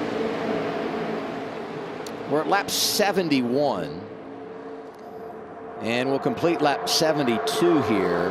And this is lap 73, 74 last year is when we really started to see the green flag pit stop. So it won't be long if we play it the same way we did a season ago when a lot of these front runners decide to make their green flag pit stop, because we know they have to come here in the final stage to get fuel to make it to the end. Yeah, and it's curious to see how teams want to coordinate that. You know, you have some groups who enjoy short pitting to try to get, you know, their stop done. And if a caution comes out, they're going to cycle to the front. If the other group hasn't pitted yet, then you'll see some guys go long, you know, and kind of maybe catch a draft off that group that just pitted. That's how it worked out for our camp in the first duel the other night. We went long, ran why'd that you pack do that? down. Why did you guys pit so early? Well, maybe next year we'll figure it out. And, you know, then you're just gaining time. So it really depends. But organization onto pit road is super important. Try not to make a mistake like we talked about early in the show. And I'm sure we're going to see this here within the next handful of laps. And to confirm the numbers, I gave the lap count. That would be 46 or 47 to go based on the pylon. And we're at 47 right now. So it shouldn't be long. Yeah, you saw the 31 there of Parker Resclaff try to get down, and he actually got stuck in the middle. I think they were wanting to try to get down with the Chevys to pit, and he kind of wasn't able to get in a hole. Well, and Retzlaff, one of those drivers that really just does not have much experience in the draft. One truck start at Talladega, so this is a whole new ball game for him, the driver out of Wisconsin. And a bunch of these guys really don't know what it's like to get a green flag stop in that kind of a pack. So it's so key to not give away your race right here when you do hit pit road under green flag. Try and brake straight. Don't slide a tire so your guys can do 2 tires if they want. Coleman? Yeah, I think we're going to be a lot closer than what we think. I see pit boards going out. I see a lot of spotters starting to look at each other and give each other the sign. You know, we all have these hidden numbers. I wouldn't be surprised to see the Chevrolet group pitting this time by. That hand's out the window for the 7, so you know he's coming. Well, every group I talked to in the garage this morning would ask me, hey, I know you're talking to everybody. When are they pitting? So everyone was doing their job trying to figure out what the varying strategies would be. And here comes a huge group. It'll be 45 laps to go. Oh, no, Parker. And there goes one around. It's Parker Kligerman. I think he's going to be able to get this thing straightened out. Yeah, he keeps it off the wall. We stay green. Josh? Yeah, and you see Justin Allgaier in the 7 coming into pit. They were telling him over the radio, stay where you are. It's part of the plan to come into pit right now as they get topped off with fuel. Regan? Josh Berry's new spotter, TJ Majors, very clear with all the directives on exactly what lap they wanted to pit, when and why and where they needed to be on the bottom as well. So this group is going to leave a little broken right here. There's a pretty big gap between the first guy off pit road and the next 3. The problem I see with the group out there running is they're very unorganized. The group main pack, they're actually coming to pit road now, this second group, and we'll see. There was more cars, but they were really broken up for that whole lap, so we'll see if they can exit closer to each other. A bunch of Fords and Toyotas in this group. And another driver to keep an eye on is Kligerman. Because of the spin, he really didn't have any drafting help when he exited, Josh. Yeah, John Hunter Nemechek has been looking for help all night long. That's been his biggest complaint. He just can't get some help. Regan? Riley Herbst's race car very good, just struggling to get through the pack. They did this on purpose. They didn't want to pit with that first bunch in case there was a wreck. Well, it wasn't perfectly executed, but we were able to avoid bringing out the caution on this cycle of green flag pit stops. And keep an eye here on those that pitted the first time around and those that pitted the second. Actually, this is the group that still has not made a pit stop. Jeffrey Earnhardt, Gray Gaulding coming down here with 44 to go. I'll tell you a guy that did a really good job is Josh Berry. Yeah, Josh Berry outbroke the 7 of Allgaier, was able to get the lead there, and they had a short pit stop too. But it would be curious to see that pack right there. Josh Berry, you see making moves. Just behind him, it's gonna get really jumbled right here. Hold your line, inside. Oh, Chevy's got all the momentum coming together. Josh Berry takes over the race lead, driving by Riley Herbst. Those Fords just didn't stand a chance there, trying to hold off guys like Berry and Hill that were running them down. Allgaier in that mix as well. You know, and that's tough. You know, if you're the second group that's pitted and you go the lap after, you know, the previous group, those guys are already up to speed. You know, they're at full song. They probably have gotten decently organized by maybe 3, 4, sometimes 5 cars. And you saw it there that there was nothing Riley Herbst could do to try to stay out front. They were just coming so fast, but they'll be able to settle in here and try to make another run at it. Still plenty of laps to go in the race. And you see the guys that are out front. There's a lot of experience there, getting to pit road, getting off pit road clean. That's why that group is kind of formed and breaking away from everybody else right now.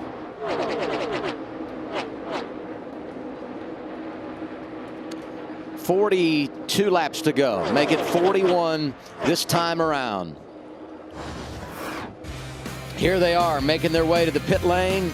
Parker Kligerman goes around. We'll reset where he is in the running order when we come back. We're getting down toward it. Daytona, Josh Berry is your race leader.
It's the opening weekend of the NASCAR season. Daytona International Speedway playing host. And after tonight, only one race remains. Tomorrow, it's the Daytona 500. Tonight, NASCAR's Xfinity Series taking center stage. And we've got 38 laps to go. We just finished a cycle of green flag pit stops. Josh Berry is out front, and here's the reason why. Yeah, heck of a move here getting the pit road around the 7. And Ryan can kind of explain how hard it is being the leader hitting the pit road. Yeah, you know, here you're honestly at a disadvantage being the leader. I feel like out on speedways getting to pit road because you have nothing to judge off of. You know, it is your job. You know, you're worried about don't slide a tire because we're just taking gas only. But now I don't want to get in too easy because I'll get passed like that, and I don't want to spin out. You know, just the second place guy is actually at an advantage, I think, at speedways just because you have someone to gauge off of, and if someone checks up early, you can kind of just go a little bit deeper. And Josh did a great job of really utilizing that. That's why he's in the lead. You see the times there on that pit sequence, the in and the out. And, you know, sometimes pit stops have a whole lot to do with the guys that go over the wall. But when you do something like this, I mean, there are many elements involved. And obviously Josh Berry did his part there. It's a team effort, that's for sure. And I was so nervous leading the duel the other night, getting to pit road as the leader, because I didn't know where to brake at. Don't make a mistake. It's nerve-wracking. Berry out front with 36 remaining. The bottom valley is going to be faster right here. But we got to be able to roll up when that group gets here. You know what I mean? We can't give them the right size when that other group catches us. Whenever they get there, we might move our lane down a lane to the middle so our back of our group can pull their right side doors and keep them slow. What do you think about all that, Coleman? Yeah, that's exactly what's going to happen. This second group's caught him. I look for Cole Custer to move down in front of the Toyotas. He's going to draw his teammate Riley Herbst, and then it's going to be interesting to see what these Junior Motorsports teammates do. But that second group's caught him 3/10 a lap. Look for this Ford group to start moving down in front of him and maybe try to position himself in front of this Chevrolet group. Yeah, Ryan and I were talking in the break, and we couldn't understand why this first group never ran the bottom of the track. They're really been staying up there high, and John Hunter's just cutting distance with his group and gaining a lot of time right now. But it's kind of leveled out right here. Now our Toyota top performers. Sammy Smith had to spin at the end of the second stage. A couple of front runners up there, though. His teammates, John Hunter Nemechek, top 10. So is Myatt Snyder. And both of those Toyotas have been quiet. You know, I mentioned it off the top, but a Toyota has not won at Daytona in the Xfinity Series since July of 2013. I'm shocked the 00 didn't pull down there. You know, I was shocked he didn't take that opportunity to get in front. Well, now you see everyone bailed on the Toyotas, so I guess it was a good move that he didn't go down there. But I think that's the 10, Justin Haley. He didn't want to push the Toyotas anymore and decided to go. Actually, that's Brett Moffitt that decides he'll go down to the low lane, give it a shot.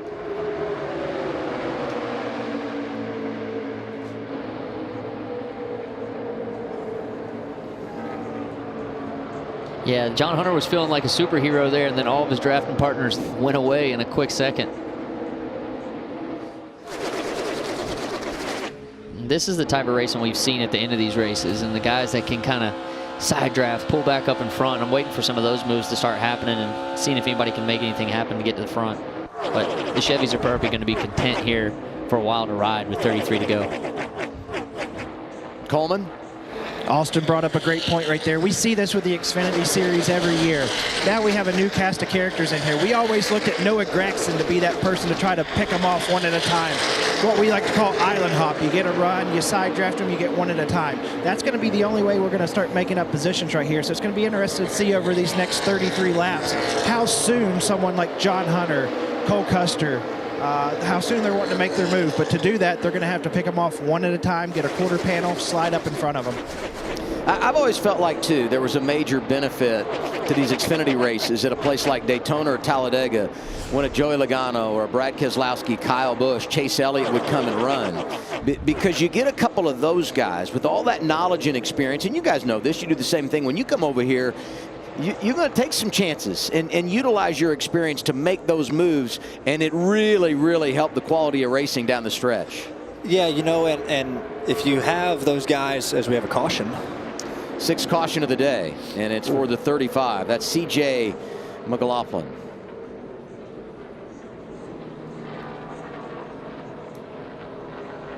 Heavy damage to the front end of that car. AMR safety team will go over and tend to CJ. Well, now the game changes. Everybody's back in it. Double file now. You know who this is really big for? Parker Kligerman. You go back to that cycle of green flag pit stops. He got turned around, no caution, lost all that track position. He'll be back in the draft on the lead lap when we return.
.30 laps to go, and the beef, it's What's for Dinner 300. NASCAR Xfinity Series opening up 2023 here at the World Center of Racing with Austin Dillon, Ryan Blaney. I'm Adam Alexander. As we work our sixth caution of the night, we'll watch pit road. I would say it'll stay quiet here. You know, I could see some guys coming. Here we go. Austin called that one. Anthony Alfredo, maybe? Anthony Alfredo, yeah. Some guys towards the back half. He was 11th. I think he got some guys coming. Why not come get tires and fuel up and be comfortable and really aggressive towards the end? Parker Kligerman on pit road. That's the one I thought might come because he had lost all that track position, right? Makes sense. So now our race recap. And we really have had a whole lot going on. Austin Hill wins the pole earlier today, second of his career. And even before we go green, had to change the radio. He starts in the back of the pack. Doesn't even get to take advantage of that fast car, but he gets there fast, I'll tell you that, and in stage 1. The caution here, Blaine Perkins gets turned down into Daniel Hemrick. Both drivers done for the day. Unfortunate end for Hemrick. Knew he was going to be a factor, and then we talked about the big block by Austin Hill, getting right in front of Allgaier and got him the win in stage 1. Austin Hill wins the opening stage, second career stage win for him. Early part of stage 2, we get our 4th caution. Kligerman, Sheldon Creed, Allgaier goes around. A little damage for Haley. It didn't really affect Allgaier though, because he comes back and wins the second stage. 41st career stage win. Sammy Smith went spinning as we crossed the start-finish line.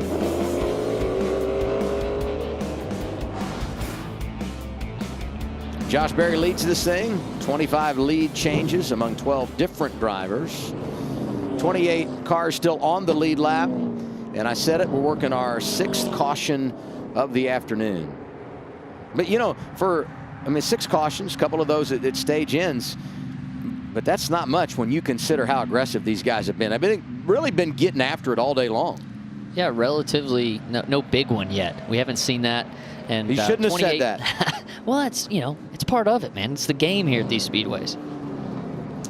Well, and we were doing a lot of single file there. After the green flag pit stops, we had a couple of different groups. They got separated.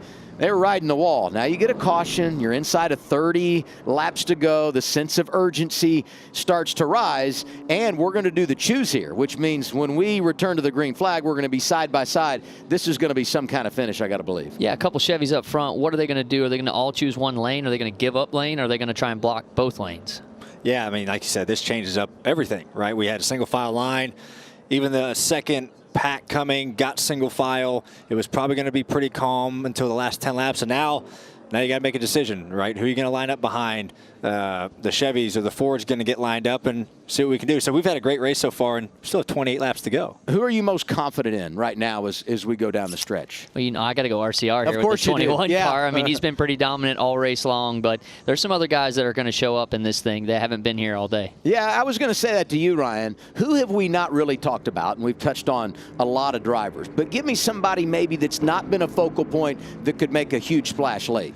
Yeah, I think Custer hasn't really shown everything yet. I think he's going to be a factor in it before the end. Justin Haley's going to get back in it, I feel like. He kind of got a break here with this caution and was able to get him back to be in contention of this thing. But the 7's been super fast. I think the 7 and the 21 car are the 2 best cars. And the 8's now kind of got himself involved in it too. So I think it's going to be a good race to the end here. And so many times we talk about bouncing back from adversity. You have to do that here at Daytona on so many occasions.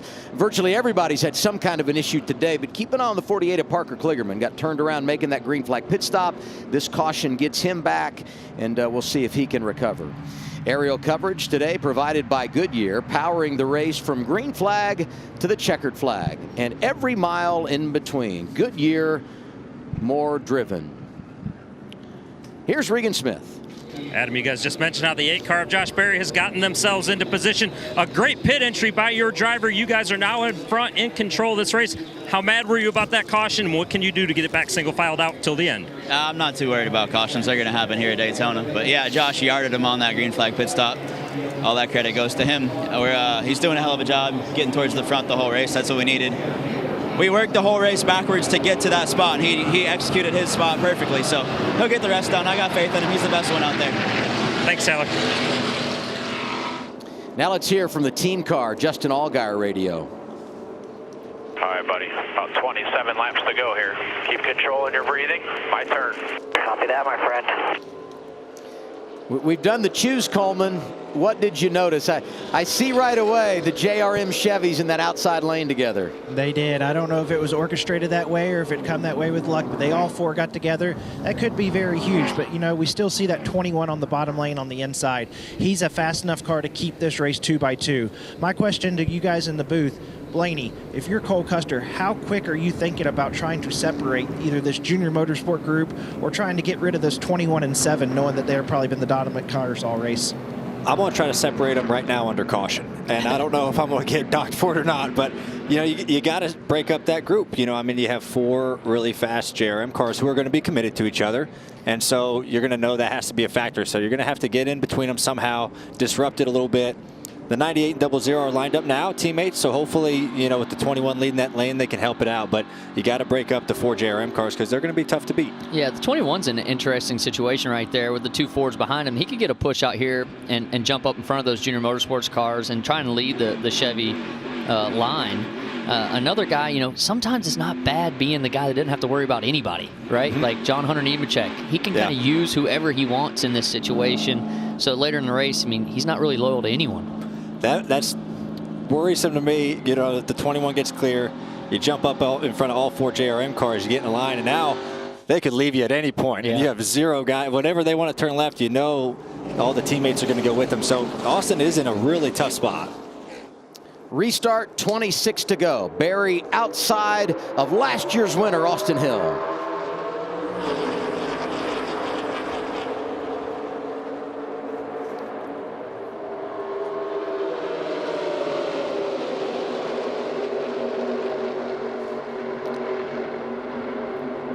Go get him. All good. Go get See, that the 21 did have he had a shot to jump up there, and he chose to be on the bottom. Yeah, it was going to be really tight. I think he's got a good pusher right there. Those 2 in line behind him with what we talked about earlier, the manufacturers, they could leave the 21, but I think their best bet right now is to stick with him and try and use him till the end. Interesting collection of cars in that bottom lane. We got Austin Hill, the 2 Fords from Stewart Haas, Justin Haley, and right behind them, Jade Buford, the second big machine entry who's been good here lately. He's been doing a great job. He's been in the mix a lot of the night, and he set himself up towards the end here, you know, in the last third of the race, quarter of the race to be a contender. 10 car, Justin Haley sneaking back into the picture on that bottom line. He is always there at the end of these things, so we'll see how that plays out. Still covered. 2 of those drivers down in the inside lane going to be running here tomorrow against you guys in the Daytona 500. Riley Herbst, Justin Haley, as Austin Hill is now taking his spot out in front of the 8 of Josh Berry. You see Chandler Smith get to the middle, trying to make some kind of a run to get some positions, and that hole might close. Oh, there we go. Found a good spot on the bottom, right in front of his colleague teammate. Always finds each other.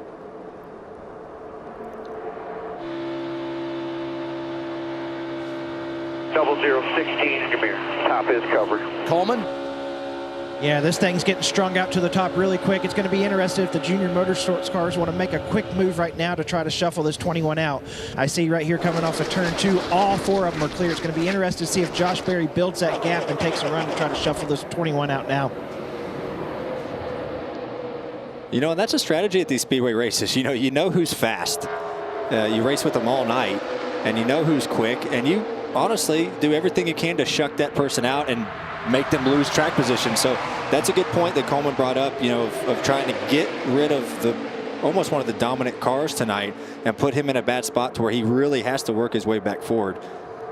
And doing it at the right time is important for these guys because they know he's fast. You do it too early, then he's got a shot and knows that in the back of his head. So 23 to go. When is that time to go? Yeah, I mean, 23 laps remaining here is just an eternity, and that doesn't factor the potential extra laps for overtime. When we raced here in August, it was a 100-lap race, ended up going 118. So much happens really when you get down inside of 10 laps to go is when the pace can really start to pick up. Yeah, that intensity level starts when everybody starts getting those bumpers lined up. Little shove here, little shove there. You can feel it. And when those spotters start counting down those numbers, it just ratchets. Parker Kligerman back in the game, up to 11th. Jeffrey Earnhardt inside the top 10. Last year at Talladega on the pole, finished second. Yeah, it's nice to see Jeffrey have a good run. That's another guy who's been really quiet all night. You know, he was kind of in the early 20s and just riding around, kind of biding his time, and he's showed up here. Like I said, did a great job at Talladega last year, and it seems like he's brought that same mindset to Daytona. Austin Hill is leading, and he wants the trophy and prize for a second consecutive year that comes with winning. The beef It's What's for Dinner 300. Tonight's trophy for this race is 12 prime beef grade tomahawk steaks. That's what you get in Victory Lane. Who wouldn't want to take that cooler home? I want to put it on my Traeger.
Aerial coverage provided by Goodyear, powering every lap, every mile, and every victory on the road ahead. Goodyear, more driven.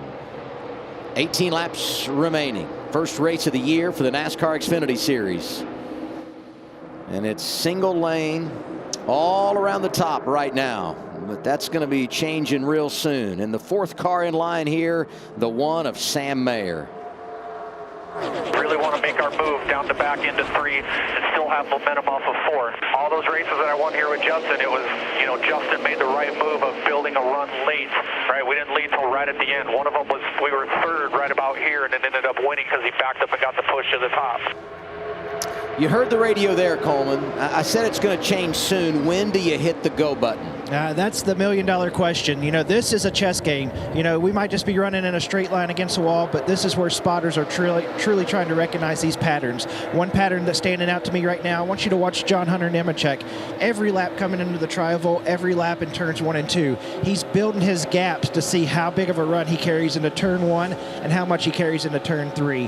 One positive thing he has behind him, he has his teammate Myatt Snyder, so he knows he has a guy. If he gets that big run to pull out, he can get side by side with the lead group. And then from there, I think once that bottom lane happens, you're going to get a shuffle happening. My question to the booth there to you guys, if you're Austin Hill, do you want this race to get side by side, or do you want it to stay single file? Oh, I want to get side by side, and if you're single file, especially running the top, there's so much racetrack open, and if I was Austin Hill, I'd be way comfortable if it's not going to happen now, but if things got side by side, then you can kind of play the air game and kind of go back and forth. Right now, he's in a tough spot with 4 junior motorsports cars behind him, and you're kind of just waiting because it's going to be hard to block it. If you're the 21, if they lay back off of you, you can only do so much to block it. You just hope that help comes to you. Yeah, I'd love to hear the 21 radio right now, because they're probably discussing the same thing. You know, what do we need to happen, and what help are we going to have if the junior motorsports cars decide to split, and when they do? Well, I mean, you said it, Ryan. He wants it side by side, and the sooner the better, because the more chaos that is created, the better chance he can position himself, and the better chance the JRM cars get broken up. He's 1.5 to 2 off the 9. Now he's doing the gap, close back in on the 9. He's the 5th one behind us. So Derek's actually spotting all the way back to the 20. He's talking about the same thing that the one spotter was talking about, building his run. Coleman was talking about it. The 20, trying to build runs to learn what it's going to take to pull out later in this race. And it's so hard when you're running single file like this as a driver. So you may have your plan. Every single driver has their scenario in their head, and they're running through all these different scenarios of, okay, when do I want to make my move? What's the ideal time to make my move to try to win this race? But everyone else is thinking different. You might be thinking, hey, I want to make my move into 3, off of 4, into 1. But one person doing something different or before you, and you not being able to be at the front of that lane, it ruins your whole idea. So you want to be as patient as you can, but at the same time, you got to realize someone else might not be as patient as you. And you have to always keep that in the back of your head to be able to adjust your plan and maybe go sooner than you like, but you just can't miss your opportunity. And this is that time frame before the calm before the storm, right? Like 14 to go. Every time you cross the line, it's another lap down, and you know it's coming. It's building. It's building. When you get into 10 to go, then things really start ratcheting up on the radio. 3/4 then half. Talk about John Hunter Nemechek. His teammate Myatt Snyder behind him. Limited schedule. Boy, a win for him would do wonders in that 19. Said he won't be driving it again until June at Portland on the road course, where he was so good last year for Jordan Anderson. And a Ford right behind those two Toyotas. Ryan Sieg has never won in the Xfinity Series. Behind him, Anthony Alfredo driving for BJ McLeod. Some underdog stories in the top 10. Jeffrey Earnhardt in the 44. That's a Chevrolet for Alpha Prime. And for that group right there, it's going to be really important to see what they choose, what group they go with when the split happens.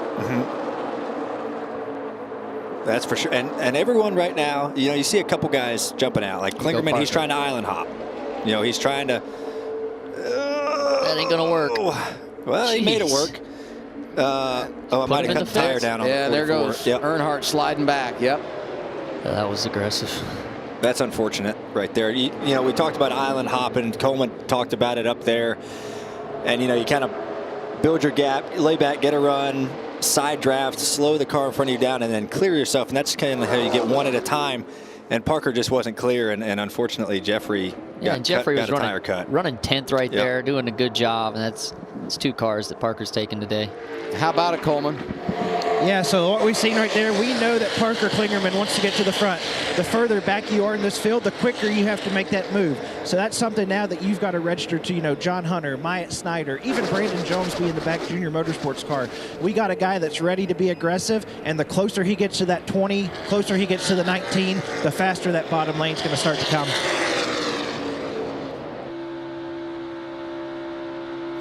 On board with Riley Herbst. This is the Ford Performance onboard camera.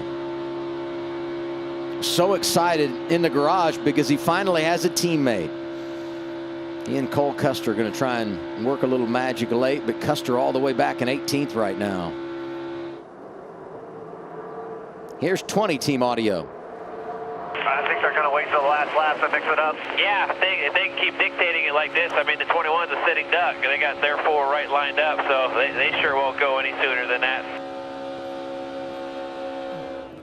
That's a great point, you know, and the 20, you can't wait till the last lap, you know, because you know there's 4 guys at junior lined up right there, and they're just going to wait. They're going to wait for the last lap to beat the 21 car or try to make their move on them. So if you're the 20, you got to go earlier and try and just hope that your teammate goes with you, which the 19 probably will, and you hope you drag a few others down there that will get that lane going, because you're not going to win right now from 6th if the 4 junior cars just go at the last lap and stay organized. You have to kind of mix things up. 9 laps to go.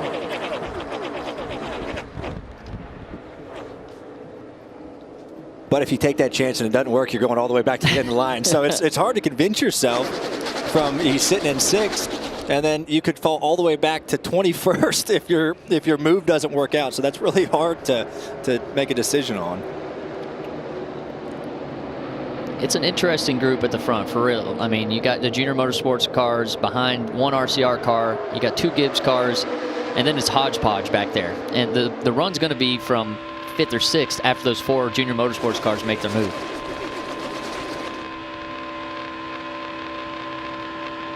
Seven's up tight to the 8 this time. Half and half.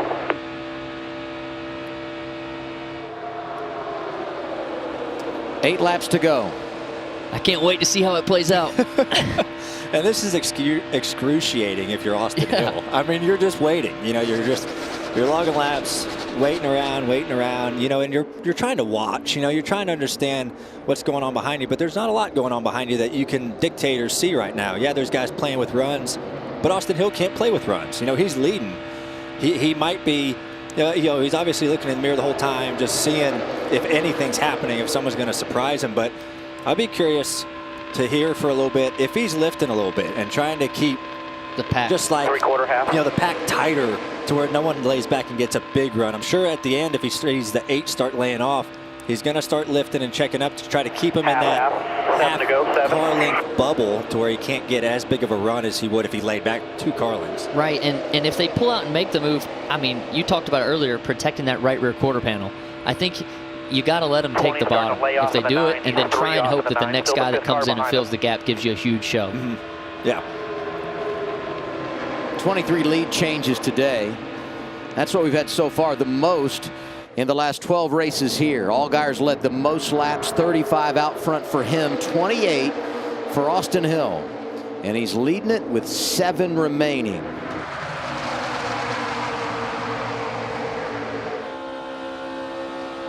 To go this time. There you see the laps led. Good day for Josh Berry. So 19, 38, 78, 31, 48, 98. Solid for Sam Mayer. 4th place, has led 14 laps. 6 to go. And if it's inevitable that they're going to pull out and go to the bottom, do you just pull out on your own at some point and try and break up the pack somehow? But I mean, you're probably going to go straight to the back as soon as you do it. Yeah, just got to let them make the first move. You just move. have to let them make the first move and hope that help comes to you. You know, and we'll see. What do you think up there, Coleman? You know, Blaney, you just talked about risk versus reward a minute ago. If you look outside of the top 10, that group's separated. That risk is a lot less now. You might lose 2 or 3 spots and then be able to get up in line. If it was me sitting there in John Hunter's spot, I would try to start making this move right now. That gives me 5 laps to work this. I fully agree. And maybe, you know, if it doesn't work out, you've got a little time to reset and try it again, right? I mean, you give yourself some options. There was a slight block thrown right there on the 8, I feel like. 5 to go, come back to 4. All half, next 4, 23 off of the 9. Next 4 separated by half a piece. You're 3/4 out. He's laying off a little bit now. 1. That's 1. As soon as I went to B, I got a really bad vibration. I went back to A, but still vibration. I don't know what the hell that just was. Huh. Well, that's concerning. Seems like he was going A to B pump on his fuel. And that's weird he has a vibration, though. That's like a wheel or something. 4 to go. I know one thing you hear a lot when you're out front. Something's wrong with my car. Coleman? Parker Klingerman's the one that makes the first move. I watched him bait him down out of the tri-oval. He's down there. It looks like who is it? Riley Herbst with him. He's trying everything he can to get this 20 and 19 to make a move. Now the risk is a lot bigger because this gap's closed up. But, you know, we're closing in. 3 to go here at the line. If I'm sitting there running, you know, 6th, 7th, 8th place, I think right now is your time. 48's got his teammate with him, Jay Buford in the 5, although he lost a couple of positions in that exchange. There'll be 3 to go here. Yeah. Starting to see him dance just a little bit behind the 21. Yeah, he's trying to fill out that 21, trying to put him in the mirror a little bit more. Gosh, it's going to get interesting fast. And the hard thing is, you know, you see the 20 keep laying back, and actually you see the 9 start to lay back to him. So everyone's getting antsy. Everybody is starting to go. Klingerman's trying to get the bottom to work. He's actually working pretty good. I can't believe no one's going to the bottom. If you could get 3 more cars to join it, everyone's going to join. And then you have a shot to drag that bottom lane. Here's the other thing to keep in mind. Once we get the white flag, next flag ends the race. If there's a caution, once we get the white, the leader is all good. So you want to make sure you make this move early enough that you don't have a crash and ruin your opportunity. In the July race, I was given the same situation, right, running second, and my grandfather was kind of preaching like, hey, wait to the end, wait to the end. But this is the time to go, because you never know when that caution could fly. 2 to go, and there goes Allgaier. Out of line inside of Josh Berry, his teammate. Hill down to block. That is not what I expected. No, I didn't. But Justin's going for what's going to set him up the best. And look at it. Now the 20 and 19 are in the picture. Brandon bottom Jones lane is starting to come in the 9. Bottom lane, the Toyotas. John Hunter Nemechek in the 20. And there goes Brandon Jones. Lock it down here. Lock it down. Keep it Caution straight. is out. Don't think that was ideal for what they were wanting to put together there. Good. Lock it down. Lock it down. All right, get it fired. You know, that surprised me that the 7 went right there. I know he was trying to get into second to be the lead junior car, you know, so he has priority. But I figured you're going to make your move anyway. And they never really built a run. Like, I was waiting for a big backup from the 8 and get a push and try and make the move, but unless he was just trying to catch him off guard, you know, and 7th caution of the day. Here's what happened. So the 8 takes the run, and the 9 a little bit late, I think, to block it, and then just got turned there. Yep. This happens with 2 to go, so we will see overtime.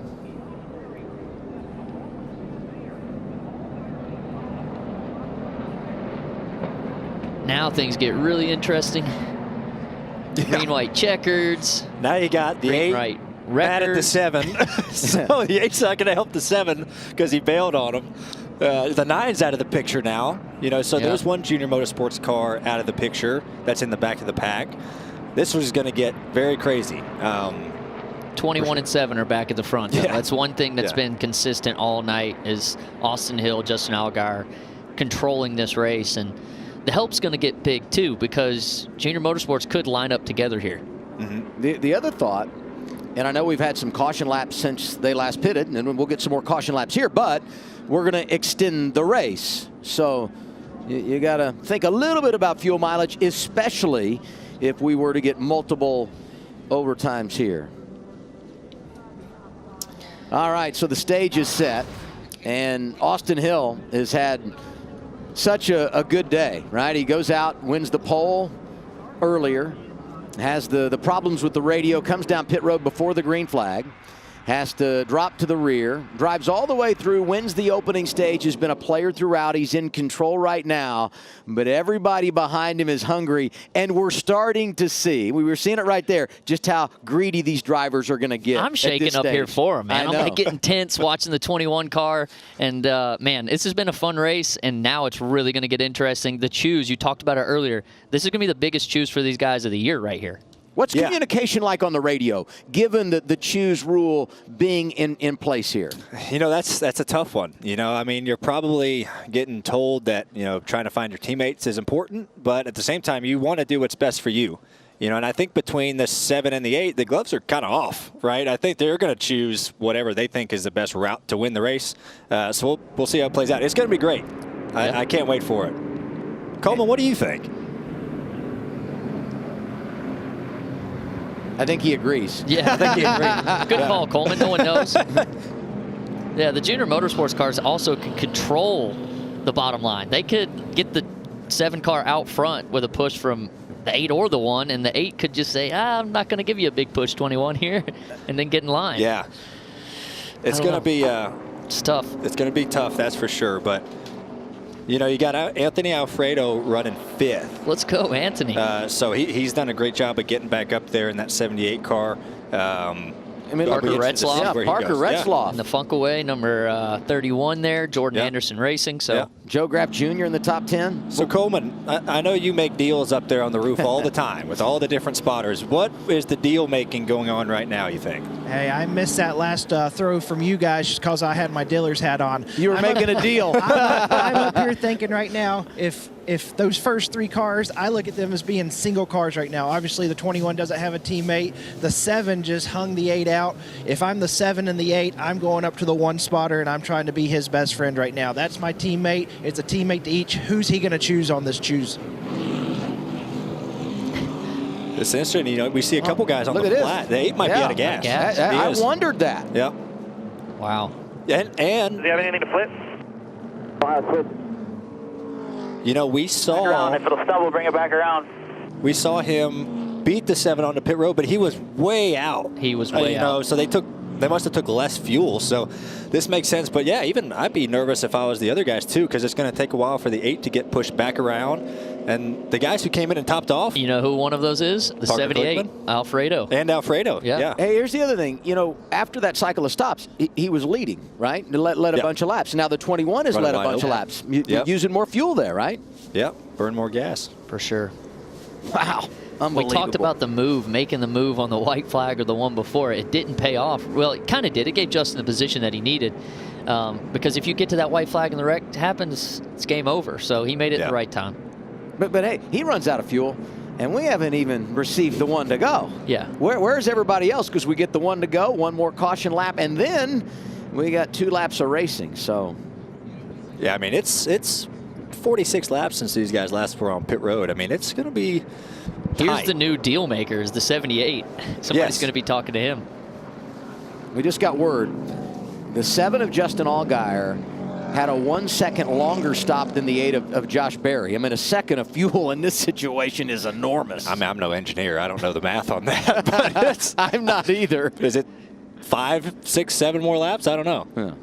I need to text my crew chief. Hopefully it's enough. Yeah, right? enough. That's all that matters.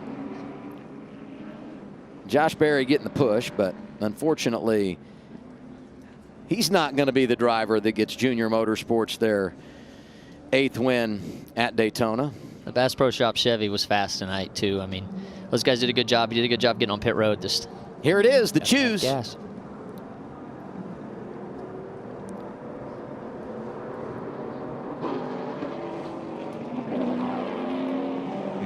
Top 78 going with the 21. I think it was an easy choice for the 1. You know, go with the 7. Obviously, the 7 is going to pick front row. Oh, look out. Here's radio from the 7 on fuel. Definitely a lot lower fuel pressure than I'd like, I'm going to be honest with you.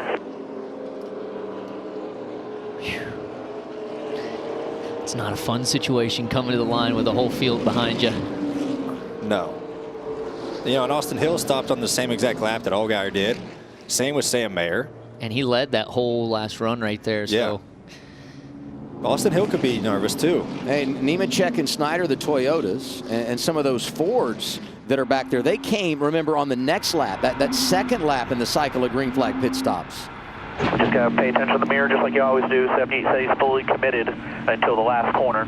So you already knew that. If anybody does try to plug the middle, he's going to be going for that as well. So. All right. So 21's picked up a dancing partner, Anthony Alfredo. He ran some races for RCR, and it'll be cool to see how this all plays out. It's going to be NASCAR overtime. This is a 2-lap shootout. If the leader takes the white flag, next flag would end the race, whether it be the caution or the checkers. But should we see the caution before the leader gets back around to the white, we would reset and do it all over again. And we've got unlimited attempts, and there are some unbelievable stories in the top 10. We've talked about Alfredo, Retzloff, Myatt Snyder trying to win up there, Joe Graff Jr. Get your timing. Yeah, you know, I'm nervous. I'm nervous also for fuel, but you know, the 21 doesn't have the best cars behind him. I feel like the bottom is the stronger lane, having the 7, the 1, the 20, and the 19. I just want to see this interview if the 78 car wins it. Alfredo, he's definitely going to be in tears. It's going to be cool. Let's see what they do here. First attempt at Credit One overtime here in Daytona. Let's get to you again. You got to let get you. They're locked together underneath you. We got one car out. Greg Golding out. Yep, Greg Golding. Drag what you can off the 70. He's going to follow you. He's going to follow you. The outside lane is doing a good job. Come on, you. They're still locked together below you. Still locked together below you.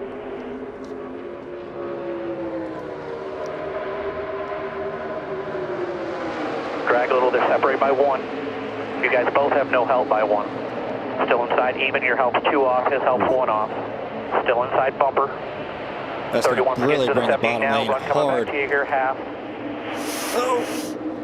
Oh, that's going to kill the top lane. Sliding up. It's going to cut off Parker Kligerman, who's coming in the 48. Allgaier in control. And now if I'm the 20, I'm going to go up to the middle here.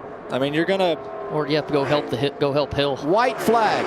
1 lap remaining. Next flag ends the race. Is Allgaier too far out there? He's Look at really this. far out there. It's a big gap. 21 has no help right now. Who's going to get that first run? Here comes the 1. Sam Mayer's never won in the Xfinity Series. There goes the 1 to the outside of his teammate. To the middle of the 21. Oh, my goodness. Mayer is turned. He's upside down. The caution is out. And now the question becomes, who was the leader? Who was leading at the time of caution? Oh, my goodness. Second straight year. Sam Mayer back on his wheels. That's good. We've had a spectacular crash on the back straightaway on the final lap. It's going to be interesting to see when that yellow flag flew. The momentum was definitely with the 21. I just don't know when it came out. If you remember last year, Austin Hill was racing with A.J. Allmendinger when the caution came out. And now we look at Sam Mayer, and the AMR safety team is there.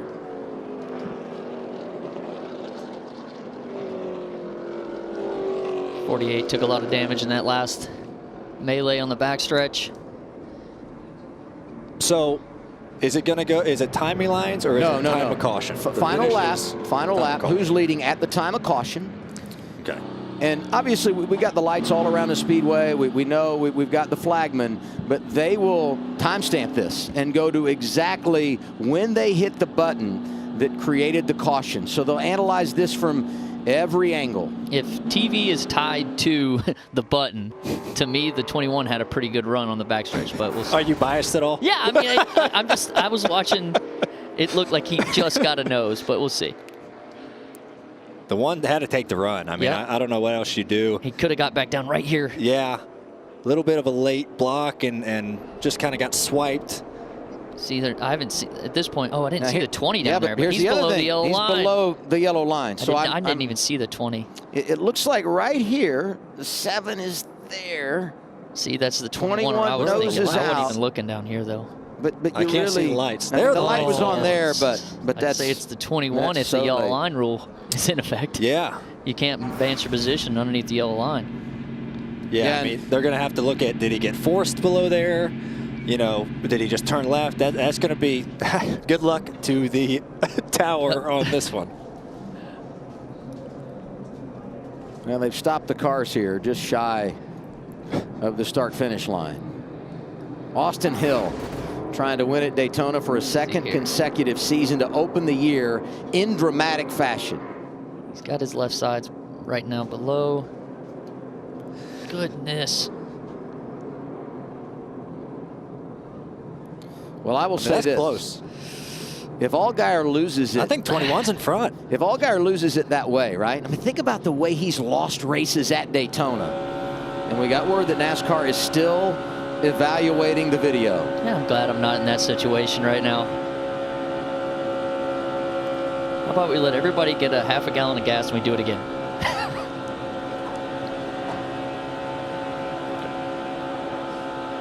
And we are hearing that Sam Mayer got out, so that's awesome news. Last year it was Myatt Snyder that went up and over on the final lap. This year it's Sam Mayer. Parker Retzlaff, what a great run for him. Yes. He's 5th in his first Speedway race at Daytona. The Funkaway Chevy was solid. And I would say right there, I mean, as soon as he gets upside down, from a safety perspective, even though we didn't see the lights, you're thinking caution.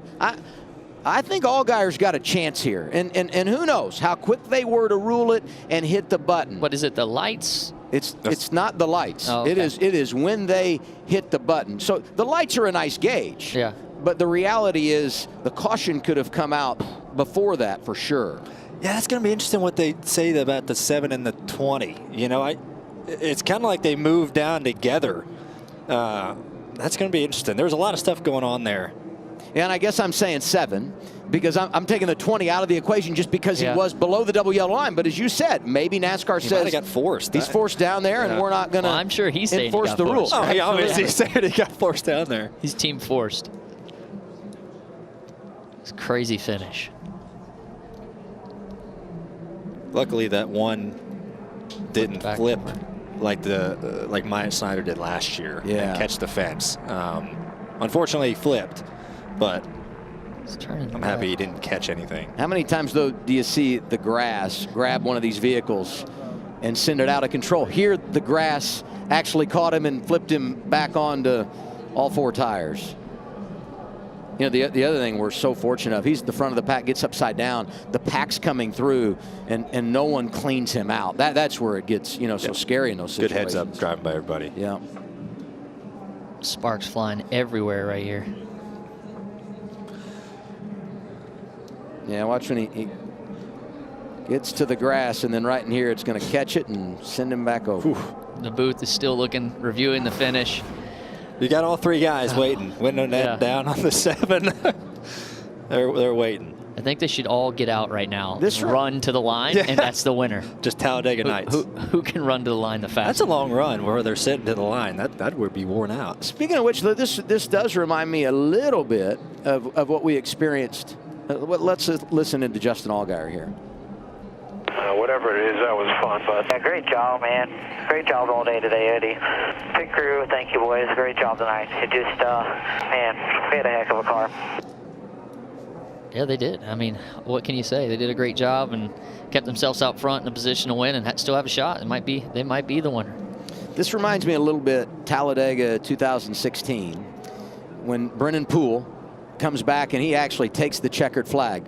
But there had been a caution. There it is. Let's go! They have reviewed the tape, and for a second consecutive season, Austin Hill wins the season opener at Daytona. Look at Andy Street, the crew chief. You're right, boys. Nice job, everybody. We earned that. What a day. Got the pole, had radio trouble, had to go to the back, drove all the way to the front, was really fast all night, and ends up with, I mean, you had to have won that by 6 inches. Yeah, damage. That's an up and down day that ended in a really high note, and that's cool for them to go back to back.